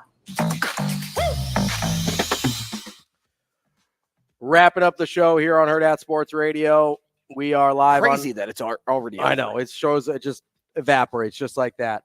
We're on AM 590, ESPN Omaha, ESPN Tri-Cities, KFOR in Lincoln. I'm Ravi Lulla, Andrew Rogers. Hello. We've got more of the Hurrdat hot seat to get to. I know I followed my question. Did you ever get to your answer last segment? Like, outside of you don't like kids? No, not really. So I think that this is what I hope. And I mean, people could tell me otherwise, but I think the way people that really know me look at me is, okay, he kind of comes off as a condescending ass, but he actually really cares about the people in his life. I think that is kind of like how people would see me. I think that's a little bit like me too. Like a little bit. Yeah. I'm just super sarcastic, so right. people think I'm a you know, a Richard, but and I could be. I am at times. Like, I'm not denying that, but I do genuinely very much care about the people in my life, and I try and be as generous and kind as I can to those people. But if people don't know me, they only see the first part, right? Mm-hmm. Which I get. You know, I understand that I can come off that way, which I'm okay with, honestly. I don't, which is probably feeds into why people think I'm condescending, is because I'm okay with it. Like, it doesn't bother me. Right. So yeah, that's, I think, okay. Appears to be a condescending Richard and is actually a decent guy. I think that's how I hope. I hope they get past the first part. Yeah, we'll grade them on that later, Shane. So we can have that conversation after. All right, so here is my second question for you. Hit me. If we were Not putting physically. on, it's funny you mentioned. If we were putting on a steroid Olympics, I love where this is going. what event would you want to see included? Now, this doesn't have to be a real Olympic event. It doesn't even have to be a real. So here's what I would want to see. Okay, go for it. I would want to see, just so you get the idea of what I'm talking about, I would want to see a modified home run derby where it is based on distance and exit velocity. Because I want to see roided up dudes hit like 130-mile-an-hour exit velos for like 600 feet. So that's funny. What I'm trying to see here. It's funny that you say that, because I thought about something right away pretty similar to it. A longest drive contest. Yeah, see, that's kind of where I was. So whoever can just smoke a golf ball. And I know more goes into hitting a golf ball 350 yards than just strength. Right. Yeah. But if you look at Bryson DeChambeau, a lot of that is upper body along with his like the torque. Yeah. So if I could get a Bryson DeChambeau on steroids, if he's not already on steroids, allegedly, that would be insane to see a longest drive contest. That's probably where I would lean. I would also love to see, and you see like clips of it every once in a while, and this doesn't have to be on steroids, but it'd be even better if they were, is sometimes you see major leaguers take BP with a metal bat. And those, especially if you find one that's like a pre-BB core bat, like the old Gorilla Ball bats. Oh, yeah, and those things travel. Yeah, so there can't be anyone in the field of play because there's like a serious danger for bodily harm. But I would love to see like an Aaron Judge or Giancarlo Stanton, because their exit velocities are bonkers already, with like a juiced metal bat and juiced up if they're not already, and just see what numbers we can hit. That would be incredible. I would watch like an entire steroid NFL combine. Like, I would just be fascinated. All right, why can't he keep the ball within 100 yards? Like, I want to see like an 80-yard field goal. Like, let's just do all of it. Hey, Tristan Albano could keep already got it. Yeah, you not on steroids. Get to the 30-yard line, just get him there.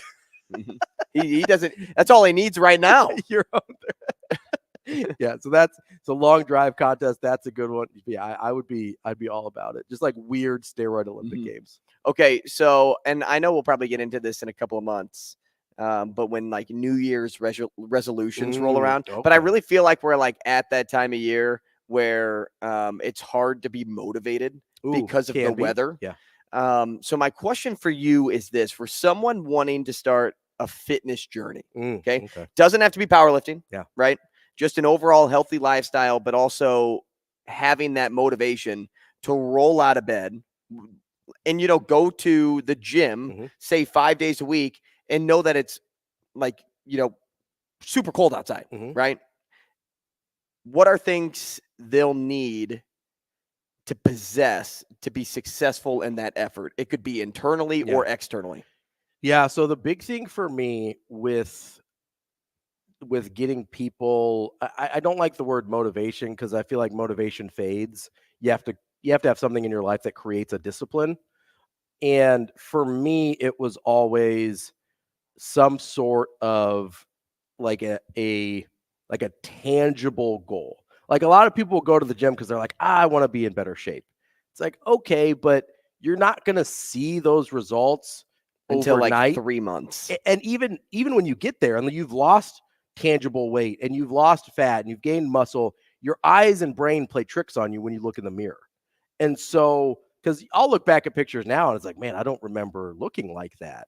or I don't remember. Like, this is a different example, but I looked at pictures from a couple years ago. One of them popped up on my memories, and like my beard was like here, and I never remembered having a beard that big. But we do the same thing with our like bodies where we don't see the progress we're making. And so it's really important to have like a tangible goal. So for me, it was powerlifting. It's like, hey, because you can tangibly see yourself getting stronger. It's like, it may have taken me, and it did, 15 years to get to a 405-pound bench, but I could see myself getting stronger all the time.